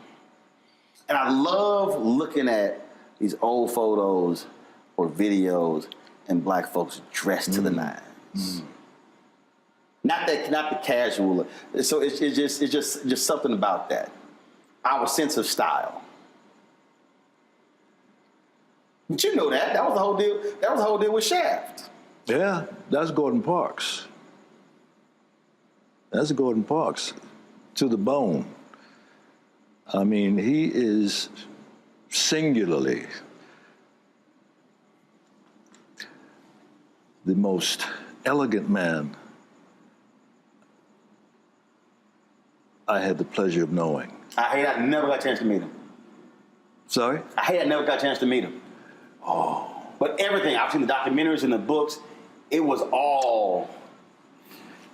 You know, he wrote a song that, what's his name? The minister who died, Don't Misunderstand. Mm-hmm. Gordon wrote that song. And it's the epitome, encapsulation of the Shaft character. Mm-hmm. But it's all Gordon. Don't misunderstand. You are no concern of mine. But in case you're free sometime and need some time with me sometime, I can hold your hand. I can't think of his name. O.C. Smith. He sang the song. That was the Shaft 2. Mm-hmm. And I listened to that song. Wait a minute. This is Gordon Parks. And the thing about, again, everything I've read, the documentaries, I mean, it was the style, it was the attitude, and the fact that he believed I could do whatever I want to. So, the sonnets and the operas and the movies and the plays, and he's an artist, he's a photographer, he's a magazine editor, making movies. I mean, When you talk about Renaissance man. Yeah, yeah. That was it. That was it. Back then, they didn't have traffic control. And that shot, when I come out of the subway,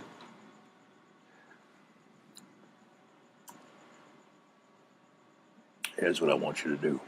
We got a camera up there. We got a camera up there. And one other. When you come out of that subway stop, and I want you to cross the street, and I want you to own it. You feel me? No, he didn't say feel me. He said, you understand? Yes. Yeah, I want you to own it. So that crossing in that Broadway, that was improvisation when that taxi cab driver honked his horn. It was all in the moment. And I'm so proud of that because he gave me the license, probably singularly, one of the best directors I've ever worked with. And I've worked with a lot. Mm-hmm. This woman who was directed me in Cherish the Day, sister, came very close. Young girl, young woman. She was magical. And she hasn't been in the business that long. Mm. But you remember the special ones. Mm-hmm. And you never forget the a-holes. Had a few of those as well. See, what I love about, first of all, everybody, people talk about black exploitation, and we'll get to that in a second. But what I think Shaft represented, and you playing Shaft, it represented exactly what he said. Own it, meaning bring all of your authentic black manhood and don't apologize for it. Yeah. And I'm not casting any aspersions on even Sidney Poitier's movies or anybody else. But the thing about, as I look at you in that role, I think about Harry Belafonte, as I think about Sidney Poitier, it's I'm going to bring all of us to this thing. And America, and even a lot of black people are uncomfortable with full, authentic black manhood. That scares a lot of black people. Because because even we get scared. Oh, hold up, man. That's a little, man, that's a little too much. Give me an example. Oh, I've experienced it. I think when to be an unapologetic black man scares black people because we have been so conditioned. We have been trained and then subconsciously accepted when we walk into the room, we ease into the room. And that if you walk in your fullness, when he said, own it, who this cocky, arrogant person? Yet mediocre white men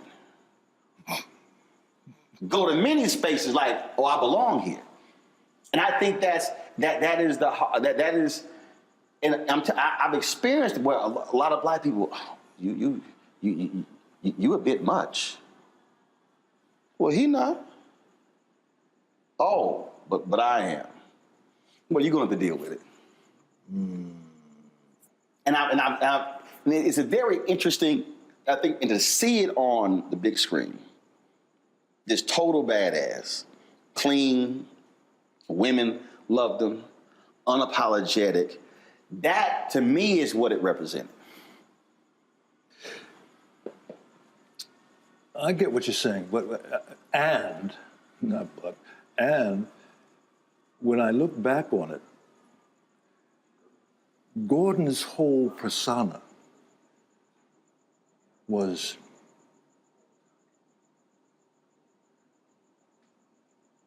total at ease with who he was. Yes. That's what you're saying. Yes. Under any circumstances. He belonged in whatever room he was in. Yeah. Because the studio didn't want me to have a mustache. Gordon said, no, you will have a mustache if I gotta paste it on every morning. Because for black men. Hello. And,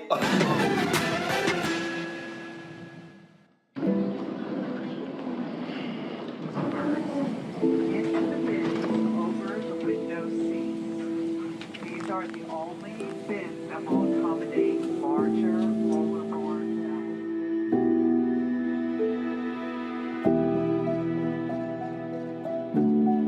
They put 10 in here? 10, and you don't come out till you die. And you eat him, he eat 10. Oh my God. So what?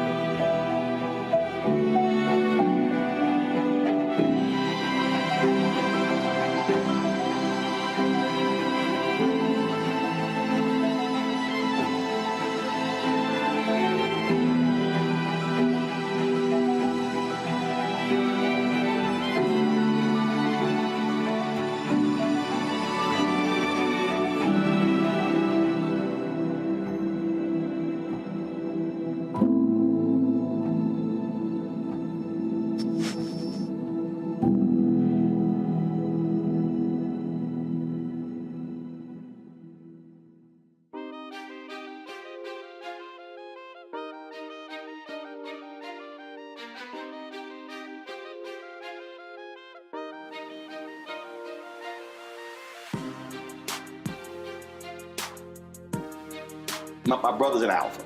He played Spring 87. I played Spring 89. So you get to shave all facial hair. I did not come home after I pledged until a mustache grew back. Whoa. Because I can't. Okay, I'm gonna tell you the story off camera. I gotta tell you the story off camera. All right. My dad will get real mad if I tell this story on camera. Okay. But let's just say my dad made it real clear to me and my brother.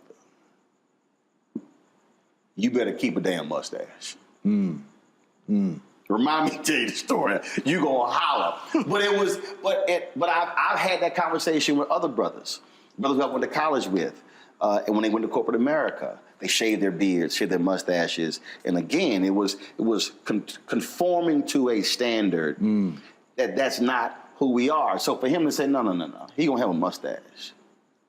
That was another signal you are going to accept the fullness of this black man. Absolutely. Now, you said he gave you the license. Was that you? Because even that has defined you. People, oh yeah, that's the bad man. That's the badass right there. Did you have that attitude before, or were you sort of, hey? No. You want me to shave it? I'll shave it. You want me to keep it? I'll keep it. All right, back up. It was only a couple of years ago that I realized that the character Gordon placed on me was Gordon Parks.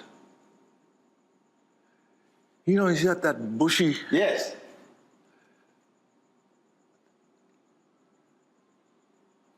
It's hard for me to even separate who he is from that character that was depicted on the screen. His mannerisms. I don't know if you remember, there was a scene where I'm looking for the gang leader, the black gang leader. I'm up in Harlem and I'm knocking on doors and say, have you seen?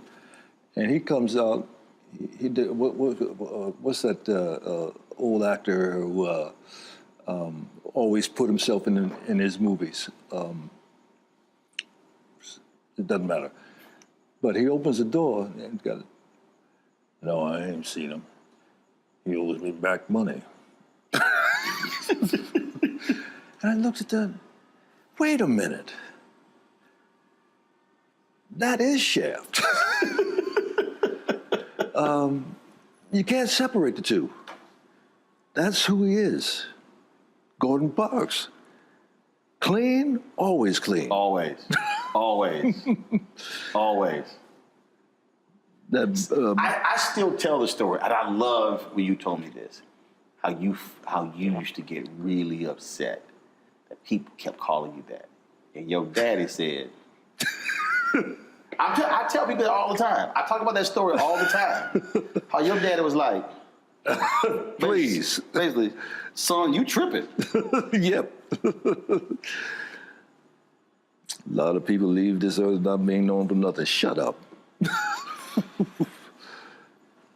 The reason I tell that story, because it's also the influence of a black father on a son.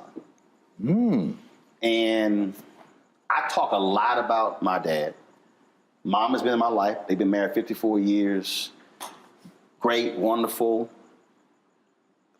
But there is something I believe that is different, that is vital. What a dad says to a son, trains a son, raises a son. What was your relationship? My dad, interesting man, deeply religious. I mean, we went from the Union Baptist Church till the church fell apart, and he got in with his sisters, Pentecostal. The lady became a Pentecostal preacher. And it's the old thing of Sunday, you went to Sunday school, morning service, went home, and came back for BTU. All day experience. Yeah. He was a very strict man, to the degree in which my grandmother, Miss Lucy, lived to be 103 years old. If we did something in the neighborhood, the whole neighborhood knew. Mm-hmm. And she made us go out and get the switch. And she said, you just wait till your daddy gets home. And you like, you got it, you good, like you handled it. My dad would come home, and my brother and I'd be upstairs, fainting asleep. Never worked. No. Come on down here, boys. We're about to have a party. He called a party? Yeah. Oh, yeah. Yeah, we're about to have a party. Dad, I won't ever do it again, but no. And I look at these kids today, and my own kids. Right. Y'all don't know what you're missing. I told my nieces that. I said, y'all couldn't live in the household I grew up in. I said, y'all could not have survived. I said, you would be losing out of your mind.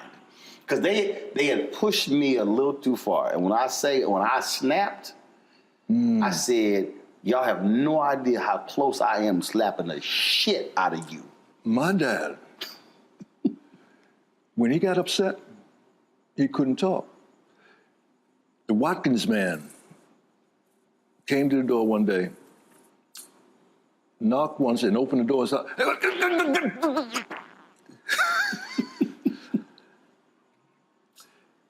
funny story. Alternate summers, we would go to my dad's home in Thomasville, Georgia, and North Carolina, my mom's home. Dad wanted us to experience going to Florida. Thomasville is only about 20 miles from Tallahassee.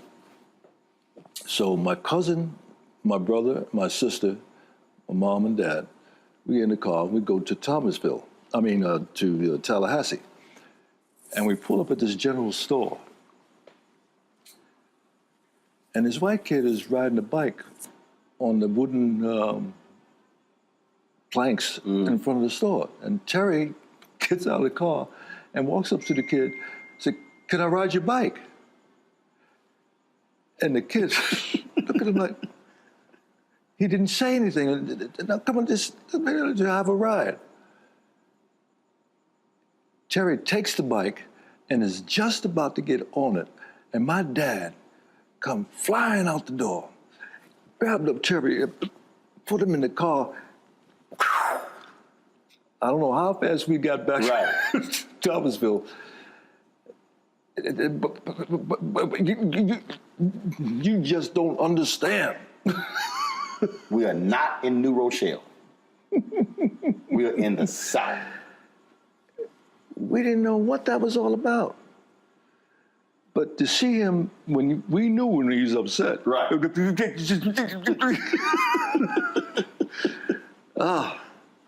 That Watkins man, he never did that again. Weekly, he would come by. Right. You remember Watkins products? I got a few weeks on you, that's why.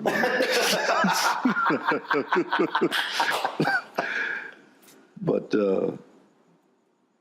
that was part of the neighborhood. The Watermelon Man, the Good Humor Man, the Watkins Man.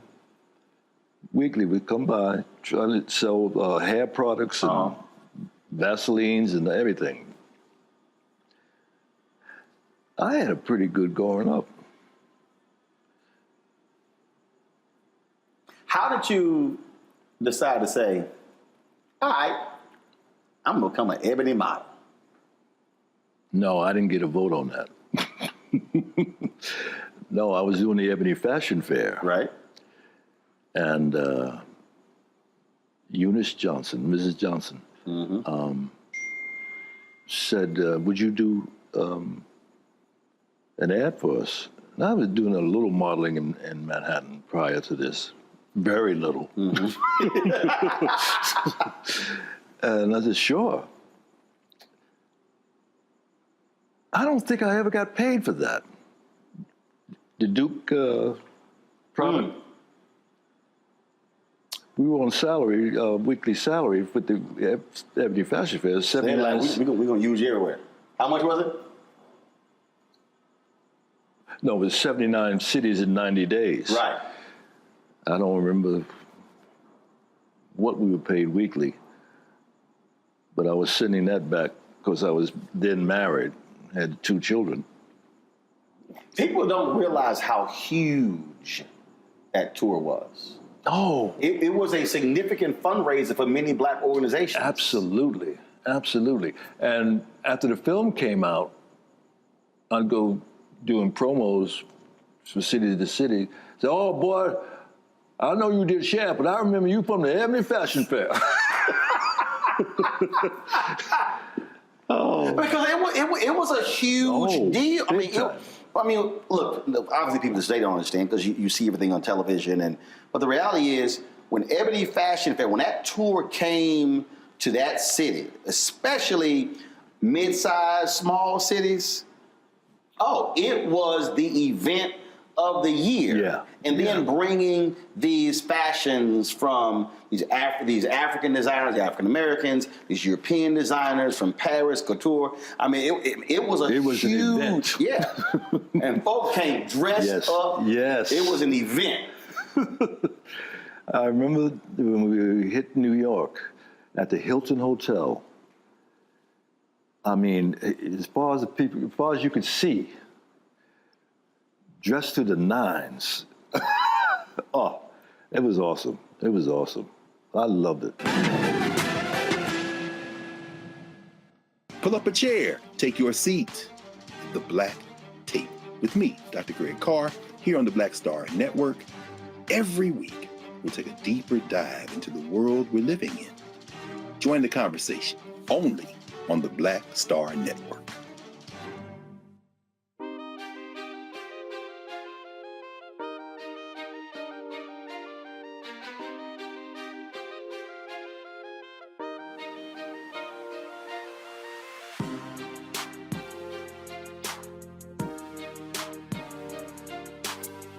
I lied to Mrs. Johnson saying that I'd done runway. We had dress rehearsal, more or less, in Gary, Indiana. And I'm watching the girls go out, and they go midway and turn around and go to the end, turn around and come back. I said, I can do that. Like they're still walking. But I can't do it like they do it. Right. To this day, I don't know what I did, but when I came out, went down to the end of the ramp, the place went crazy. Oh, I like this. That was a monumental moment for me. And it wasn't until I got out in California at the end of the tour, Cosby threw a party for the Ebony Fashion Fair models.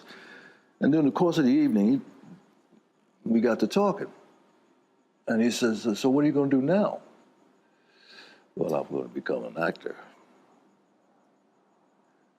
Do yourself a favor. Go back to New York and learn your craft. That's when he was doing I Spy. And again, he's on I Spy. He must know something what he's talking about. Just a little bit. A little bit. And I did that. And I went back and joined the NEC. And that was an eye-opener. Negro Ensemble. Yeah.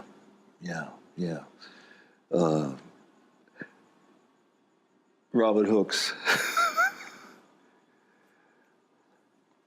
I finally got to be a participant in the company.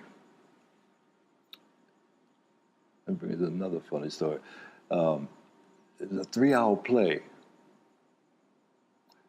and I only had one word in the entire show. Right! Esther Roll, bless her heart. She's sitting next to me, right? And I guess I'd zoned out, and she went, right! Just had one word. Every time I saw this woman, she said, you need a punch? I guessed it on that show once. Oh, Roundtree, you need a punch? But see, that phrase right there, I think, is the reason that is so important. Because it's crazy.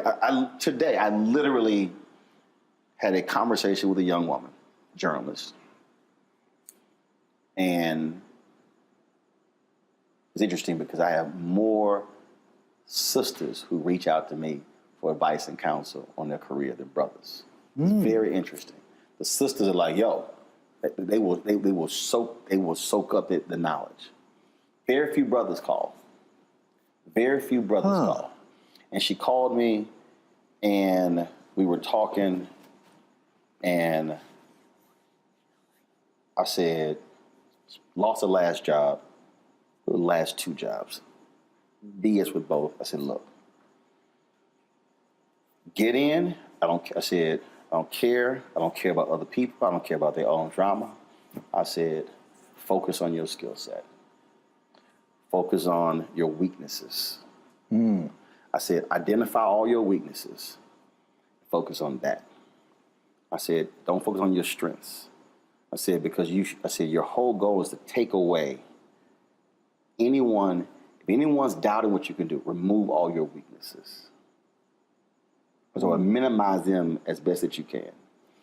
And it's amazing how many people don't focus on the craft. It's not who sees you in airports. It's not who sees you. Because then they always go, man, I want to do what you do. But do you want to do what I did? Yeah. And that's the craft. That's literally watching, for me, watching the video and playing it back. What was your hand position? What were your facial expressions? What did you look like? Were you going to sleep? Were you bored? How were you sitting? How are you asking questions? Studying the craft. And it's amazing how many people in numerous fields don't really think about that. Seems to me that most people want to jump. Oh. You know, it isn't about the path. It's about the highway. Because the path that's actually what you grab onto when you go into a headwind. That's the thing that I use this example of Bishop T.D. Jakes. I said, if you focus on Bishop T.D. Jakes of the Potter's House and you ignore the Bishop T.D. Jakes who was digging ditches in West Virginia, whose wife they want food stamps, I said, then you can't understand the Bishop T.D. Jakes at the Potter's House. Lionel Richie said, when B.B. King died, interviewed Lionel Richie said, Lionel, you cannot write the blues in the back seat of a limousine. Whoa. That's the journey. Yes. That's the journey. It's time to be smart. Roland Martin's doing this every day. Oh, no punches! Thank you, Roland Martin, for always giving voice to the issues. Look for Roland Martin in the whirlwind, to quote Marcus Garvey again. The video looks phenomenal, so I'm really excited to see it on my big screen. Support this man, Black Media. He makes sure that our stories are told. See, this difference between Black Star Network and Black-owned media and something like CNN. I got to defer to the brilliance of Dr. Carr and to the brilliance of the Black Star Network. I am rolling with Roland all the way. Honored to be on a show that you own. A black man owns the show. Folks, Black Star Network is here. I'm real revolutionary right now.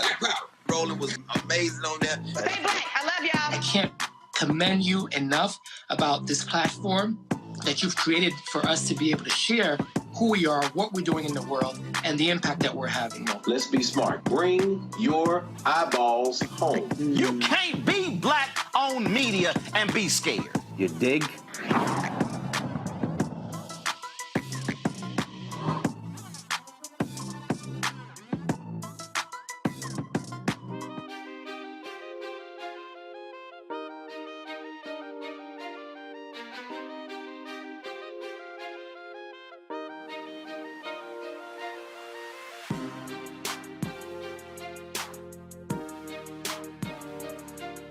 See, you guys, Shaft was what, 72? 71. 71. So you had been acting for how long before that? 66 or 67. That's a 4 or 5 year period of sitting with others, learning and watching. And for the people who don't understand the Negro Ensemble, just explain how crucial that was for Black talent. I got to see Denise Nichols, the brother who was in Shaft, Moses Gunn, the brother who won the Academy Award for Soldier Story. Howard Rollins. No. A Soldier Story. No. You mean Officer and Gentleman? Not no Gossip. No. A Soldier Story. He won it for Soldier Story. He was the sergeant. Oh, he was nominated. Raspy Boys. Yeah, I know. You made me feel better. No, the Raspy Boys. Yes. Because he didn't hit, because he did a whole bunch of, he didn't win the Academy. Adolph Caesar. Because he did, and see, even when we talk about The Journey, that hit, but people didn't realize all of those movies, he did the voiceovers for the trailers. Wow. All of those, a lot of the Black movies that hit, he was the voiceover guy, And that's what he did all those years until the Soldier Story hit. Wow. He was toiling. Yeah, and it was yeah. so the movie trailers, anytime you watch all them Bruce Lee films and the Kung Fu films and all of those black movies in the 70s, early 80s, it was Adolph Caesar's voice. What a voice he had. Roscoe Lee Brown. Another voice, another great voice. Very erudite. He was... Oh. I did a film with, they used to tour together and do Shakespeare readings. Man, I can't remember. But the two of those voices, you could just visualize them on stage. Roscoe Lee Brown, I loved him to pieces. What a character! What a character! I was going somewhere with this. Negro Ensemble. How vital it was. The pros really do it, and watching them, and that's what this is about.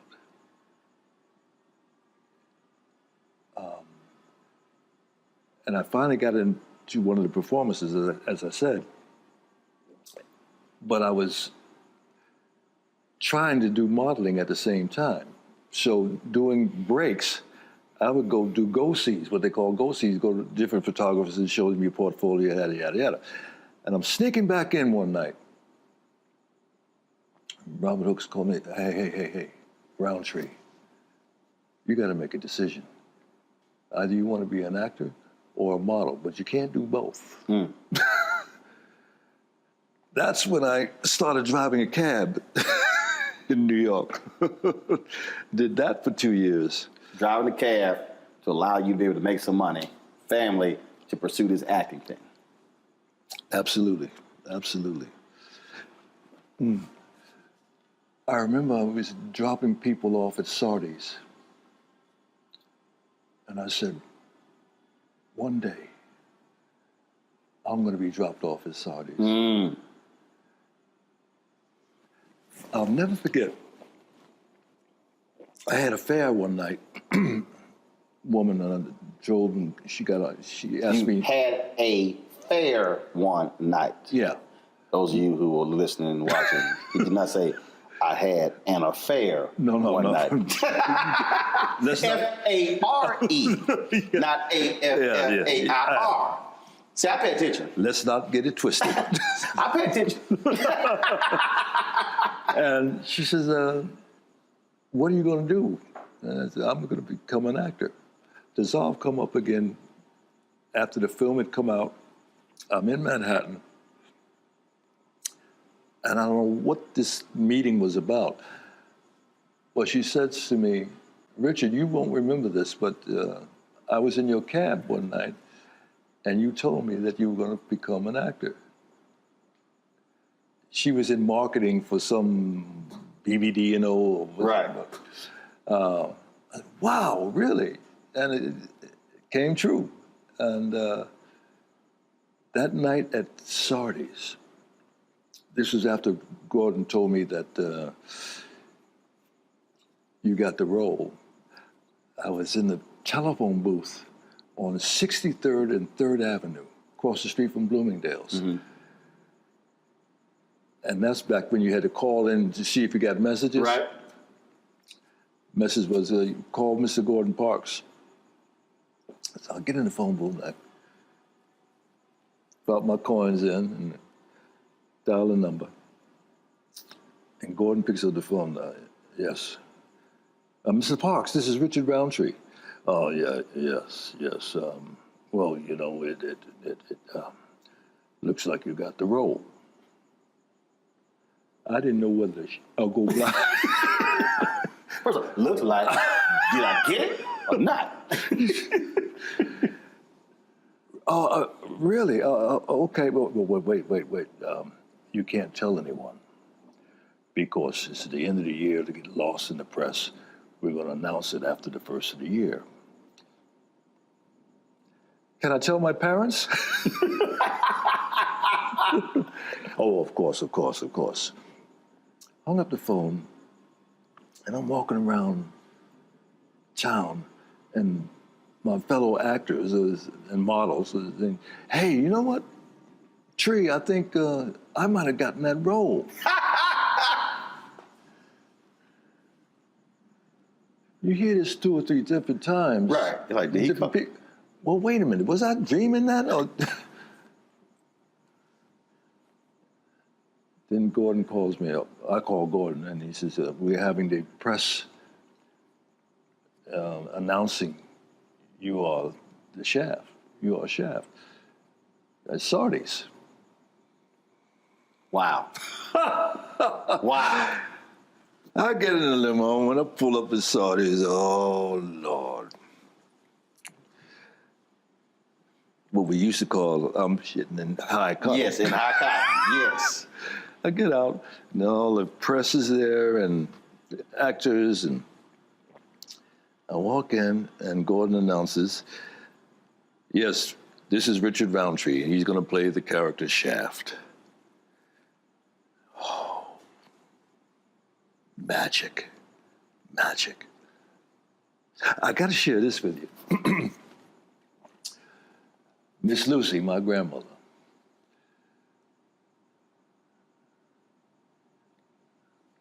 and my dad came down to the hotel prior to us going to the theater that night, saying why he couldn't attend the screening, the premiere.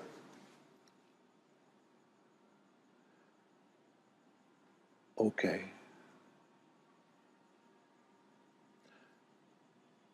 My grandmother, my mother, and my sister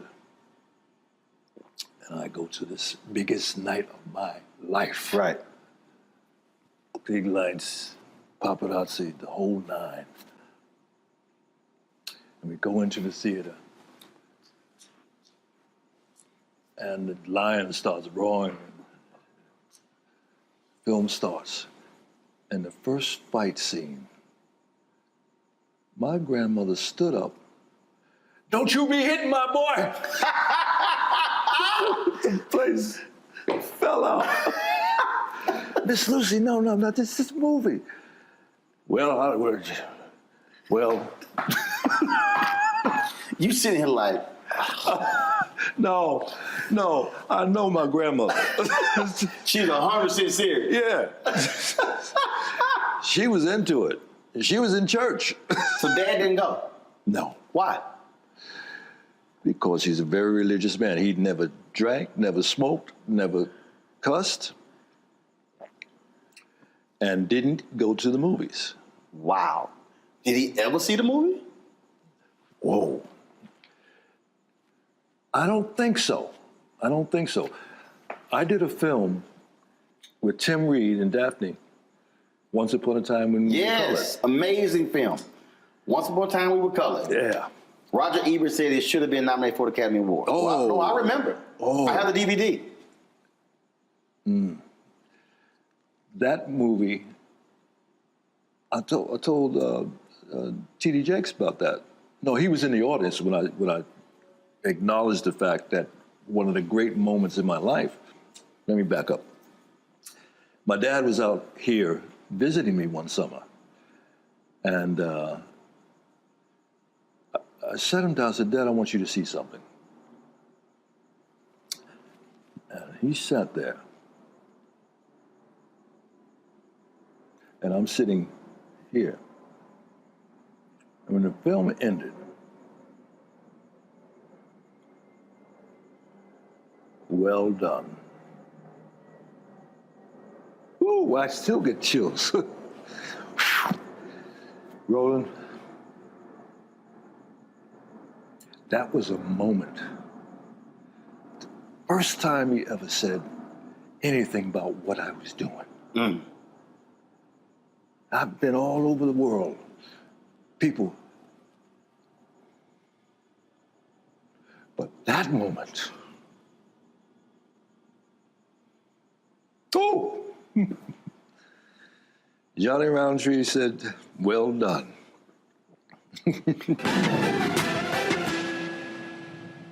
I'm Deborah Owens, America's Wealth Coach, and my new show, Get Wealthy, focuses on the things that your financial advisor and bank isn't telling you, but you absolutely need to know.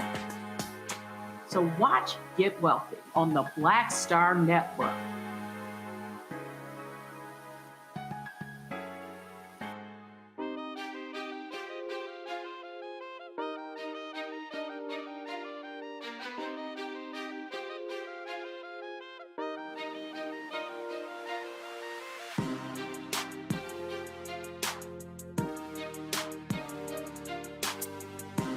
There's something special when the folks who birth you get to see the fruits of their labor. And not just see your work, but also to see how others respond to the work. For me, my dad sent me a similar text a few weeks ago. Watch the show every night. It's a news show. He watches it every night, of course. If he misses the show, he gets caught up on the replay. He watched every show. He'll call me, tell me, don't put that person back on, she's stupid. I don't know what the hell this dude was talking about. Way to kick his ass, son, way to kick his ass. He do cuss. He don't cuss a lot. I cuss way more than him. But one of the joys for me is to get to bring them into my world and to actually meet people, see people, to experience all of that. Because, and I don't have biological children, you have children, even with the nieces I've raised. It's all that you invested, all them whippings, all those lessons, all those things, to see it actually pay off. Yeah.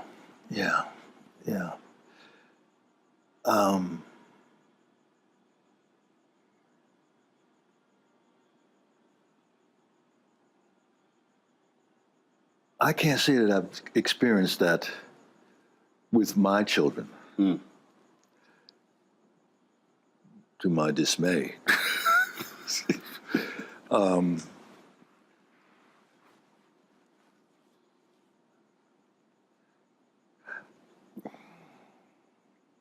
I remember being asked a question. Oba Babatunde was doing a similar type thing that he was trying to put on television. And he asked me, how do you feel about what you do affects your children? And I was stumped. The only one, my oldest daughter, who is going for her doctorate degree in race and ethnic studies? Yes. And she is so excited about it, and I'm excited for her. She was interviewed for a documentary that I did a couple of years ago now. I didn't know how much attention she paid. And she just, well, my dad, oh, yeah, okay. And she's the only one of 5. I don't know if I should say that. That calls me up just to call me up and doesn't ask for anything.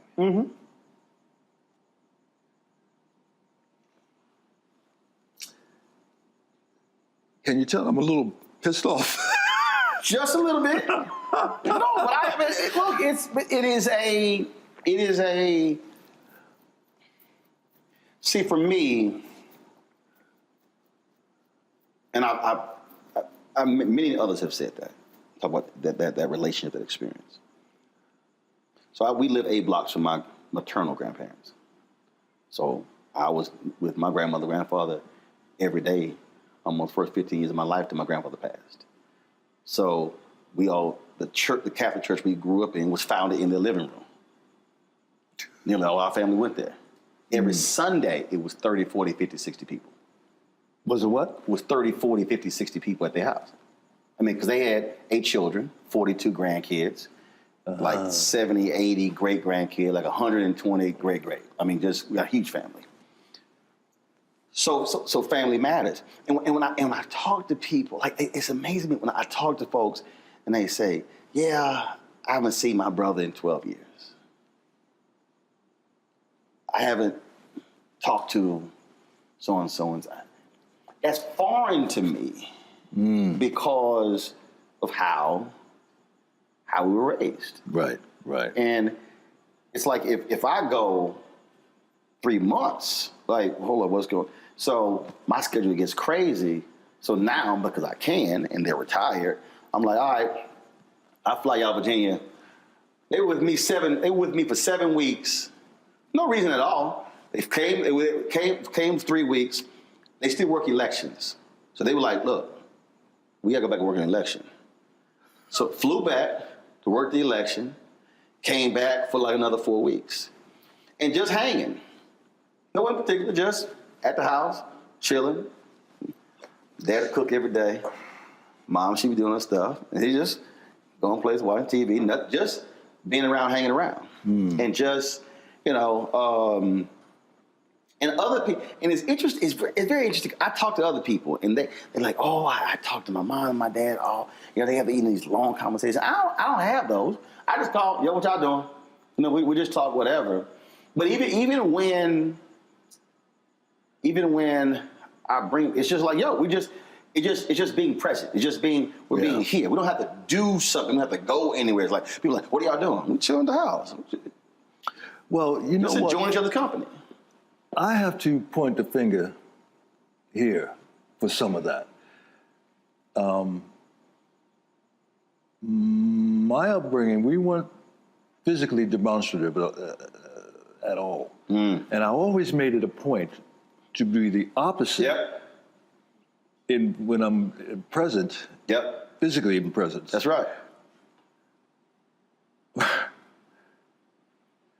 My dad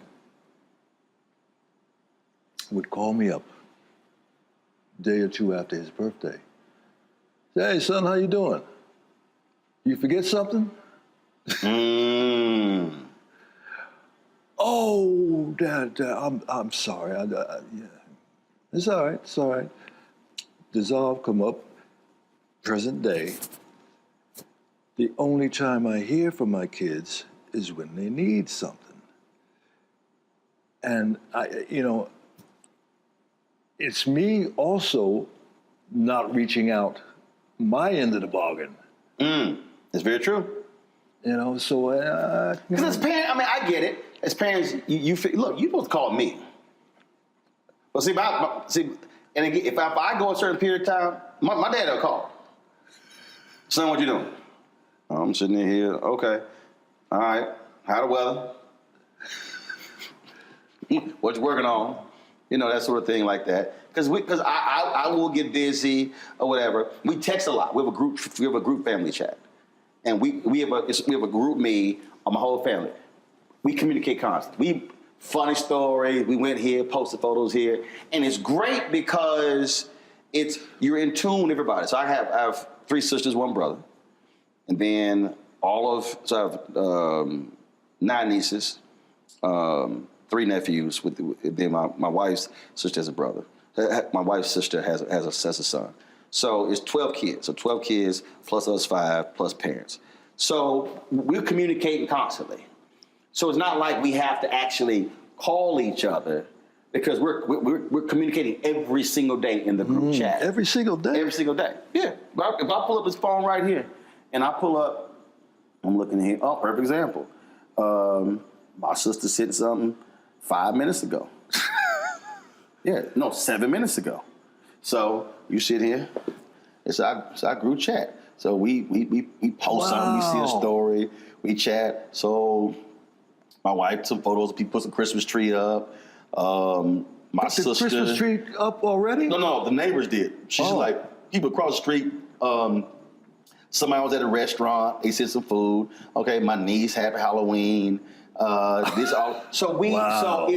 So so we use technology to act, and then my grandmother and my grandfather, my maternal grandmother and grandfather, that family just created. We were on a group text. We just created that chat as well. So we are sitting here because you can't call everybody. I mean, like I said, a huge family, you can, but it's our way of just being able to communicate and talk with one another and share with one another. And that way you're keeping up. So like my nephew got engaged, boom, photos are posted on there. We saw it there as well. But that's the thing. And it's interesting because early this year, so I had an aunt who passed away, my Aunt Betty, my mom's oldest sister. And I was on the group text. I said, why aren't we getting together like we used to? I said, I understand COVID. And I said, we should not be doing get-togethers at funerals. Should not what? Be doing get-togethers at funerals.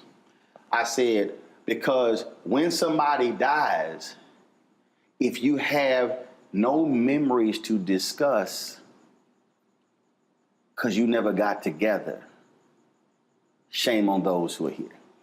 And they were like, well, there's an annual event they have at the Catholic Church we grew up in where they celebrate the founders. I said, that's March. Why? I said, can y'all tell me why we gonna wait 9 months? I said, why are we waiting 9 months to get together? And as I'm saying this, my aunt, the second oldest sister, she dies within 6 weeks. So we go back for the funeral. And so I just told y'all, because at the end, one of my cousins, she died at 50. So we've lost 2 aunts and a cousin in the span of, like 4 months. I said, y'all, don't wait for March. So we're doing a Thanksgiving. I said, y'all, we literally grew up seeing each other every weekend. I have no memory of spending the night at a non-family member's house. I had too many cousins. I literally didn't have friends growing up. Wasn't no room. You invite no friend to the house for dinner. It's 42 cousins. Ain't no room. So, and so I said, y'all, why are we waiting? And I think what COVID has done, I think COVID has taught a lot of people why doing get-togethers are important. Why just, I haven't done it in a while, but when I used to come out to LA, I would do these dinner parties. And it was just, I said, y'all, I can't eat lunch with everybody. I can't eat breakfast or dinner. So let's just do a dinner party. And if you're in town, wasn't no dress code. You want to come dress, you want to wear jeans, you want to wear shorts, it don't matter. They were like, well, I said, and it was all by text message. So it was literally, yo, I'll be there next week. We're going to meet at so-and-so's crib. You can make it. And then it'll be 60, 70, 80 people. And I call them. 60, 70, 80 people? Yes. You got to understand, I told you. That ain't nothing for me. We could cook for 60, 70, 80. Because that was an every weekend get-together with my family. So that's like, seriously, nothing. I had a party at my house, and they were like, how many people you invited? I said, man, about 100. They were like, oh my God, 100. I was like, y'all, that ain't a lot of people. You're like, well, how you cook for 100? I was like, easy. Big ass pot of gumbo, big ass pot of crawfish etouffee. I'm like, what's it? Because that's literally how I grew up.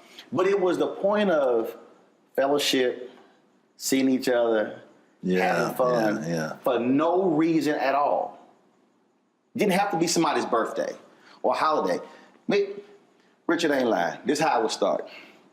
It's Tuesday night, school night. And again, we live 8 streets down from my grandparents. Somebody might drop by my grandparents' house, see them. And they come by our house. All right, come in. The phone ring. Hey, what y'all doing? Oh, we're just sitting there talking to Lurdy, my aunt's, my mama's sister who just passed. Oh, really? Okay. What y'all? I'm gonna swing on by. All right, so they come on by. Then all of a sudden, they might call somebody. Yeah, I'm about to swing by Uncle Reginald and Auntie Melda's house. Oh, really? What y'all doing? Oh. Well, Wow. next thing you know, 8 people, 12 people, it's 15 people. Then, well, hell, we hungry. So, mama go cook something. Dad might be behind the bar playing music. We got school the next day. Man, this thing done turned into a family get-together. It's 20, 25 people on a Tuesday night. And we sitting here laughing, they drinking, eating, we do all sort of stuff. Folks might break some cards out, whatever. And it turned to an impromptu, whatever, no reason get-together. Those are the memories that we have when we reflect later in life. Oh, remember that night? Or I came by, or we had them all the time. They were, when I say it was a huge part of my entire upbringing, that was constant. The only time we had people at the house was on Sunday between services. The preacher, Reverend Hooper. Ooh, Reverend Hooper. Did he get to sit at the head of the table? No. That was Daddy. Yeah. Yeah. And the bad part about it, with either my dad or Reverend Hooper would say blessing. And we looking at the food. And you like, I should have eaten a snack before this prayer. Yes. Oh, that went on. And we'd have my cousins there because my dad was pretty much the father to my 3 cousins. They call him Dad, as a matter of fact. That was the only time I could point to that even smacks at what you're talking about. It was, so for us every Sunday, it's my grandparents' house. It was so many of us, man, summertime, my grandfather used to coach his sons and all the boys in the neighborhood to play baseball. So we had family softball games. I'm talking about we bring out the whole family play. We would go to the park, because we had that many family members. We could field 3 teams. It's 9-on-9 again. Where would the visiting team sit? No, I'm telling you, it wasn't no room. So we had enough players and fans. Wow. We had players, fans, and umpires. We could outfit the whole joint. Everybody would bring their bats, their gloves. I'm telling you, the whole family. That was my childhood. I'm telling you, I cannot give you a memory of going and hanging with another family. No, we were always together.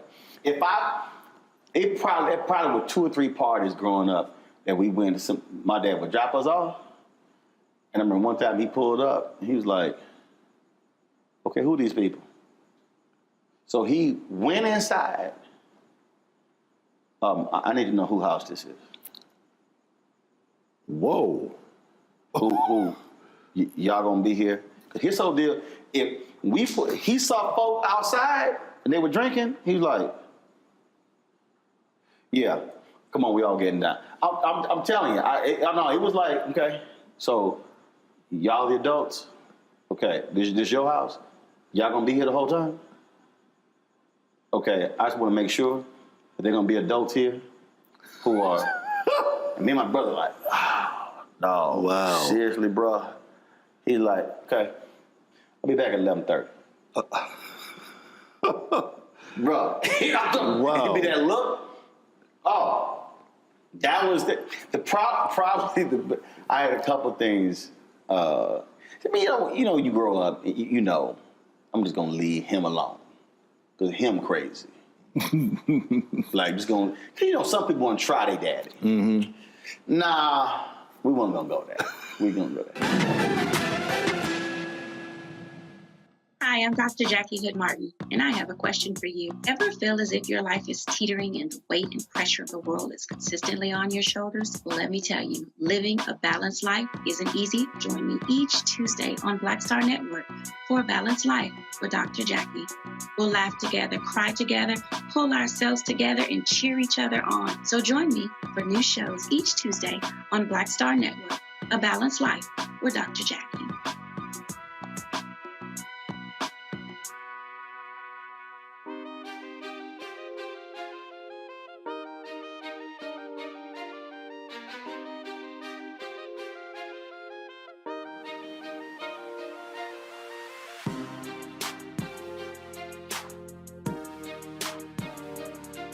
We went grocery shopping with my mom and my dad. And it was a Walgreens next door. So I was coming back. I hear these two white men say, let's go get that nigga. Said what? Let's go get that nigga. And I hear it very clearly. I was like, oh shit. I run to the store. So I run to the store. And I tell my dad, my dad's like, let's go. Now mind you, my dad was not a hothead, wasn't getting into fights, but if you mess with his family, like, let's go. Mom was like, Reginald, what you doing? Woman!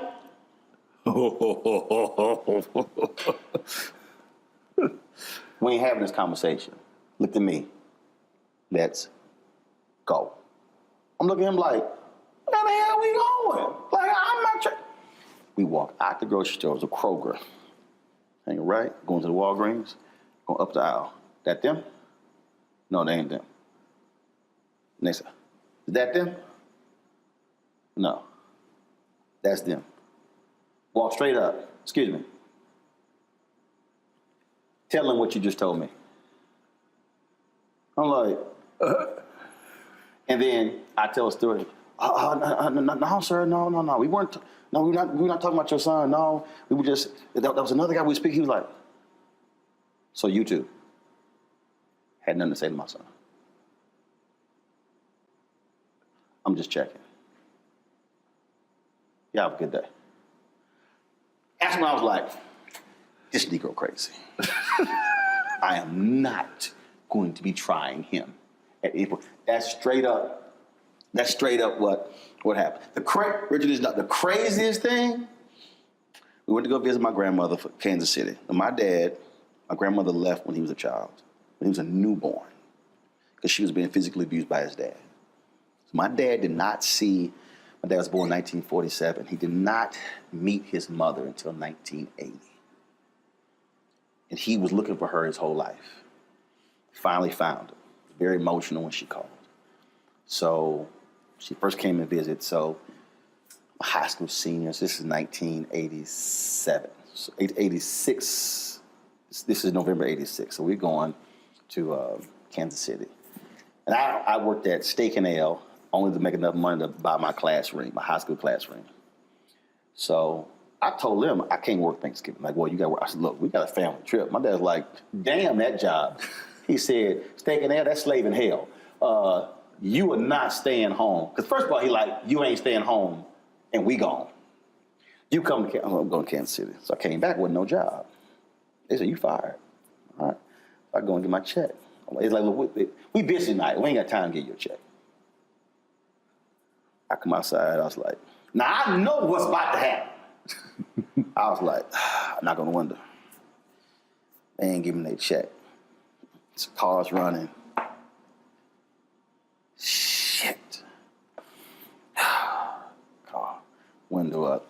He got his boots on, and he got his jeans on, and he got his cowboy hat. Man, we walk in there. We walk up to the, you'd imagine?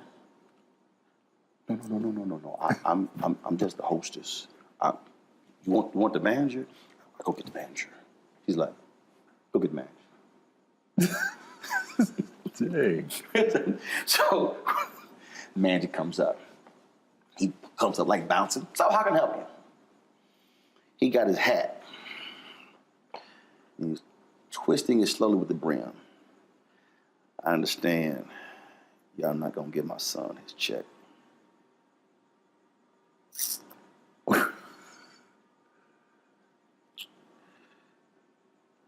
I'm here for his check. And he stops and he's holding it. And this is how he's looking at him. Guy's like, I'll be right back. So he runs into the office, gets the check. He comes out, sir, here you go. He goes, hand it to him. He wouldn't take it. Made him hand it to me. I was like, thank you. Walked out. He's a bad man. He's a bad man. I'm gonna give you one more, Rich. I'm telling you. I had a flashback. Go to Popeyes. The manager, this dude, was rude as hell to my mama. Rude. My mama came home and talked. And then we could have bought stock in Popeyes, the amount of money we spent at that Popeyes. My dad was like, he did what? So the next day, my dad got dressed and went to that Popeyes. Walked in. He was like, you the manager? Yesterday, my wife came in here and bought some food, sat down, and ate that 3-piece in an hour. Staying at homeboy the whole time. I told you he crazy. Whoa. I said, I'm gonna leave that Negro alone. I'm gonna leave that one alone. Bad man. Yeah. Yeah. That's where I grew up. Just the look in your eyes when you, damn. Woo. How you think I was like, yeah, we ain't messing with him. We could joke with my mama. We be playing and stuff. We be having fun joking with my mama. We could play my dad for about 15 minutes. He like, all right, we through playing. Well, shit, all right, guess we gonna go ahead and play with mama. Yes, sir. We done with him, yes, bro. Sir. That was, dude. It is. That's why I'm saying it is something different. Which is why, for me, raising my nieces, that's so important. That figure, that male figure, what they represent, what they give to you, what they invest in you, is so important. Yeah. It's so important. That's what I'm missing.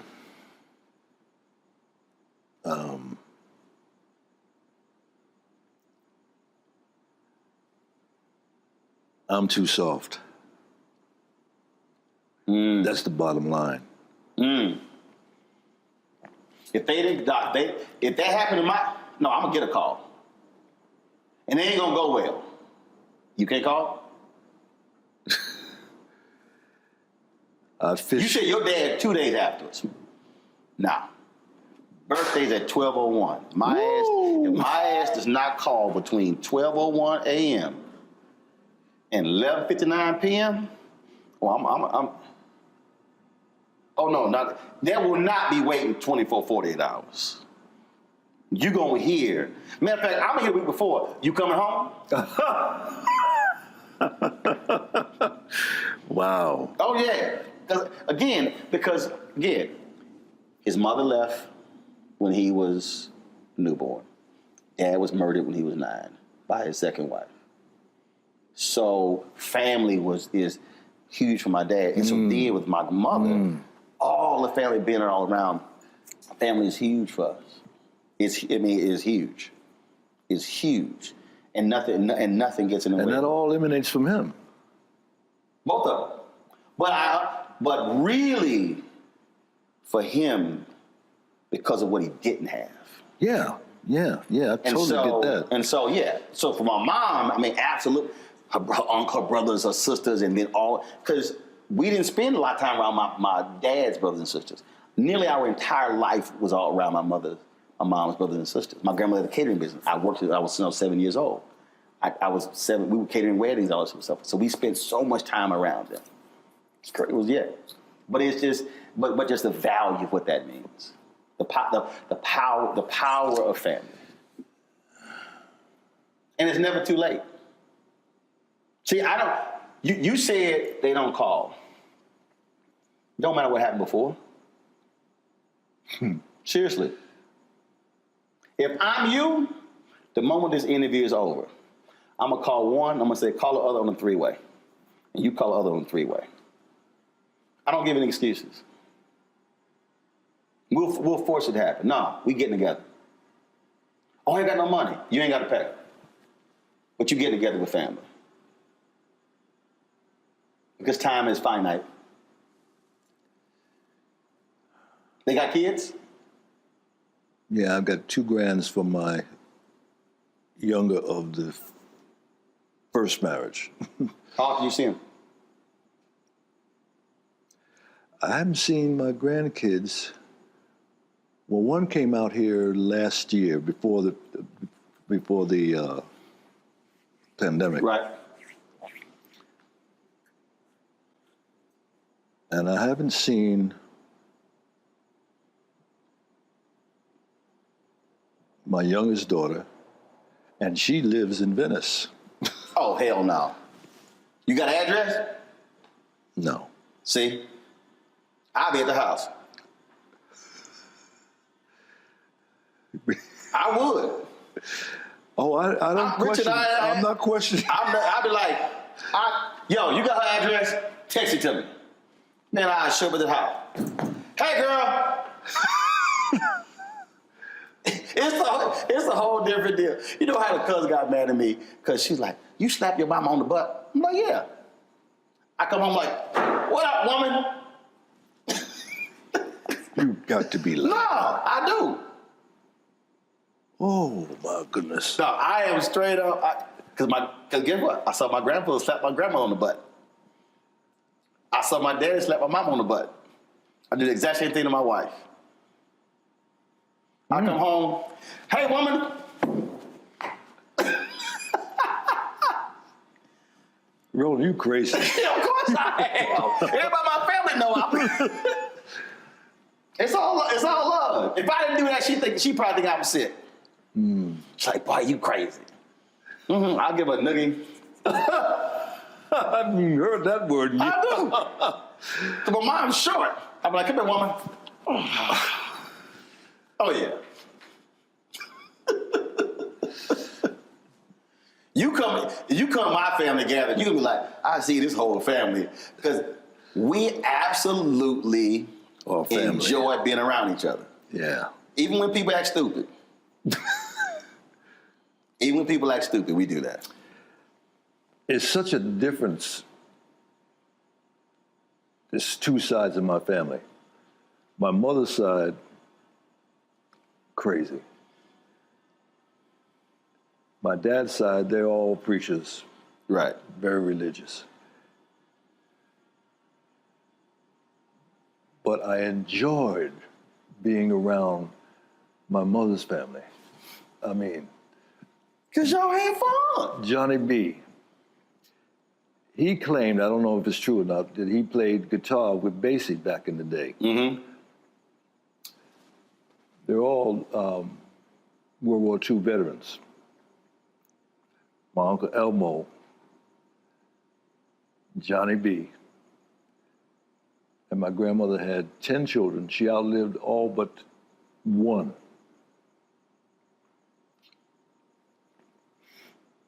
Johnny B. loved the juice. And he was over to dinner at our house one night with his girlfriend. And they both got in the bag. And my brother, mischievous as he was, he loosened the cap on the salt. And she took the salt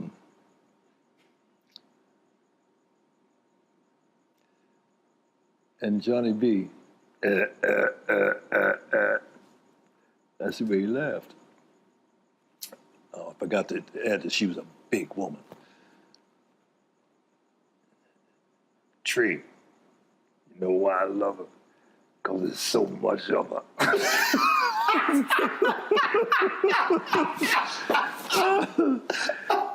Oh, he was a mess. He was a mess. We're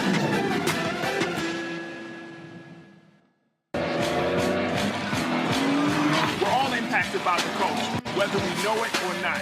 Politics, music, and entertainment is a huge part of our lives, and we're going to talk about it every day, right here on The Culture, with me, Faraji Muhammad, only on the Black Star Network.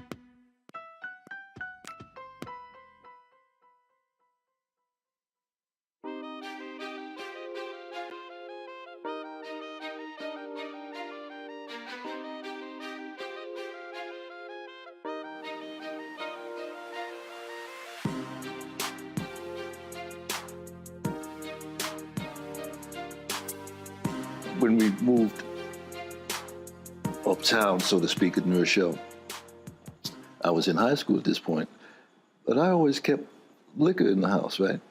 And Johnny B coming over and said, hey, give me some money and let me buy a drink. I said, yeah, help yourself. No, I can't drink that stuff. I need some wine. He wouldn't drink the hard liquor. He had to have the... Really? No. Man. A cheap wine. I think the reason I don't drink, because I go with my uncles, my Uncle Warren. Man, my Uncle Warren had a big gulp before 7-Up created the big gulp. Man, my Uncle Warren, I'm telling you, my Uncle Warren would drink, and it was so funny. I'm telling you, growing up was hilarious. Man, again, people just drop by. My dad's like, oh shit, Uncle Warren, man, hide all my damn liquor. I know he gonna drink all my liquor. He go, oh, Doc, I had some cousins. My mom baked cakes. She had a cake business. Cousin dropped by, my dad was like, oh, hell no, hide them damn cakes. Because, you know, damn well, they been trying to pack all our shit up. I'm telling you, we love family, but it was something, hell no, don't come in here with your own Tupperware thinking you're going to cut all this food off. We invited you to eat, not everybody who at your house. Dude, I'm telling you, when we get together, man, and start, because everybody know, and see, I remember everything. Oh, we tell all stories. You just see, because you see, look at you. I remember dude, that. I'll be bringing. I'm like, how your ass remember that? I was like, easy. That's why I never drank in my life. I said, ain't nothing affected my brain cells. You don't drink at all? Never have. Really? Never have. There's a picture of me in my first communion where we had to take the communion and then drink the wine, and I turned this way, and the look at my face was like, this is some bullshit. The photo, if you see that photo, you be like, yeah, you were pissed. I hate it. Yeah, I've never drank in my life. Never. So they use actual wine? Yeah. Yeah, I was ticked. I've never desired. My dad tried to give me some non-alcoholic beer. I said no. I was like, no. Him and my brother, they sit there, get the glasses, they drink. I'm like, y'all, look, people give me so much liquor. Man, my dad loves to visit. He come here like, oh, you got the good stuff. And I got like bottles of champagne. I got, he and my mama love visiting. They be drinking champagne every day. Because people give me so much. I don't know why people give me alcohol. I'm like, give me some Pro V1s. Okay, I play golf. I can't do a damn thing with this alcohol. Oh, my dad, my brother love people handing me alcohol. Because it goes right to them. I don't do nothing with it. I don't do nothing with it. See, I can sit and talk to you, Richard, all day. I'm talking about this crap. I got to ask you this question here. We had the grape juice. I mean, not grape juice. Yeah, grape juice. Right. No, they had wine. They had wine. No. Catholics believe in alcohol. When they say Jesus drank from the cup, pass me the wine. I was an altar boy. I had to fill up the shallot. There was wine in there. They would keep it in the refrigerator in the priest's house. We had to go get it out of the refrigerator, put it in the cup. Yeah, that was real wine. Yeah, no grape juice. No, it didn't exist. Didn't exist. I'm asking 2 questions. Who would you really love to do something with today, a project? Somebody you haven't worked with, who would you love to do something with?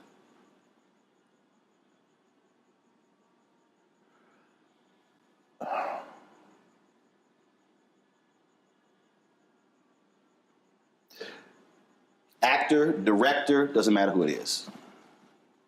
Black, white, doesn't matter. Interestingly enough, tomorrow I have my first meeting with Jane Fonda. 2 OGs. Yep.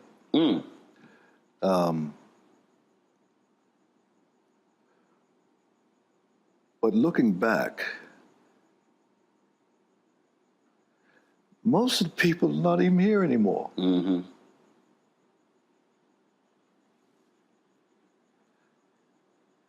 I would have loved, Denise Nichols, I would love to do something with.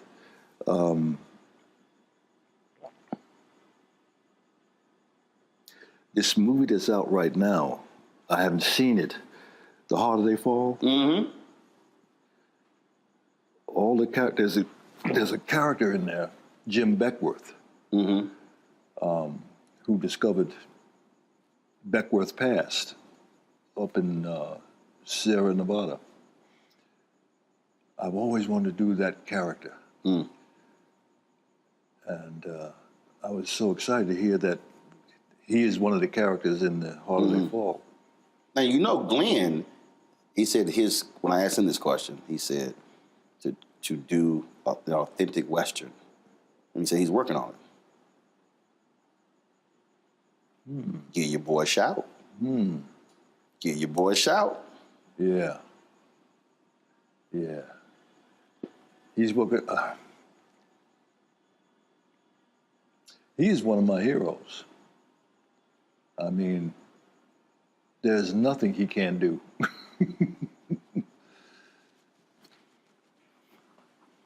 Last question.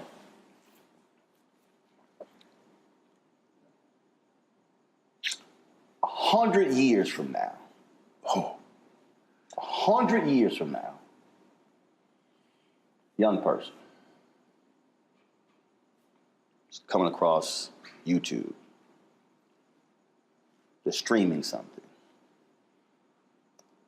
They might see you in Shaft. They might see you on Rock. They might see you Lincoln Heights. They might see you in anything.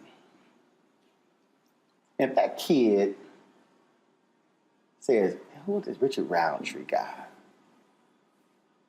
And they could Google it. But that's really somebody else saying something. What do you want that kid, because they will come across your work 100 years from now. What do you want that person to know who Richard Roundtree was?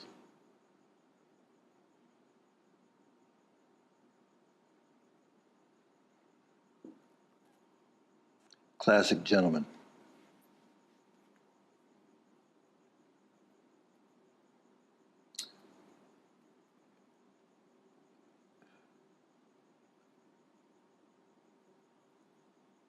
The people that I most admire have those two attributes: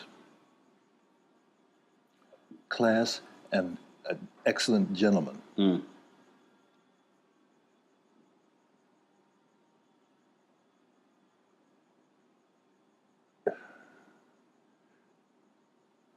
Gordon, Sidney P. There's a innate classiness that you immediately hone in on. I'd be proud of that if I had a piece of that. Absolutely. Well, I've been wanting to do this for a long time. We've talked about it. I'm glad that we got a chance. I love sneaking up on you when you... Do you remember that? Yes. I remember that. It was a red carpet. I remember the Icon Man when we had a conversation about, and I had to give y'all this actually happened. I had to give you some advice. Remember, there was a woman you were interested in, but you were a wee bit. You said she was intimidating, and I said, Richard, is she all that? You were like, yes. I said, go for that. Oh, I remember. That was in Atlanta. It was Icon Man here in L.A. Remember that dinner? They had us all at the different tables. They grouped us, and then they said, "Okay, now it's conversation time." Oh, and then we were talking about, and I was like, "Hold up, you Shap?" I said, "You like, nah, but no, this is a strong sister." It was a really interesting conversation. And so we were going, I was like, Richard, go for that, Richard. Paula Kemp. I don't know. I ain't never met her. But I was like, go for it. Yeah.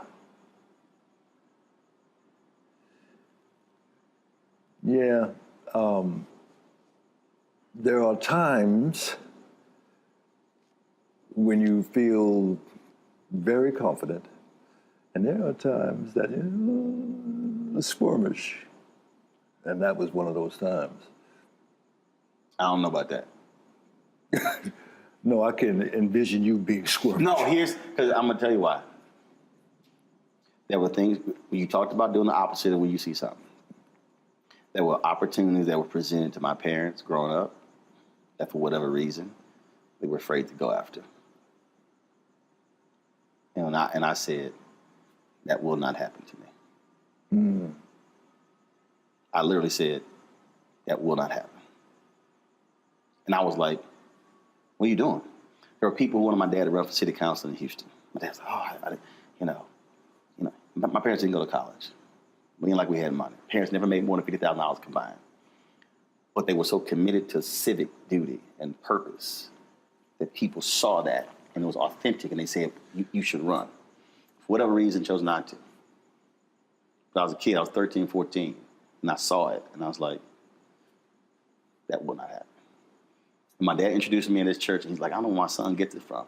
I'm like, I get it from my parents. But I decided then, if I want something, I am going after it. And I will be relentless. I'll be fair, I'll be decent, I'll be respectable, but I will be relentless in getting it. Somehow I get that from you. Somehow. Been that way since I was a teen. Been that way since I was a teen. That's what drives me. My brother, great chatting with you. Thank you. And you know, I love your work. It's always good chatting with you. Absolutely. Always. Thank you, brother. Yes, Appreciate sir. it. Appreciate it.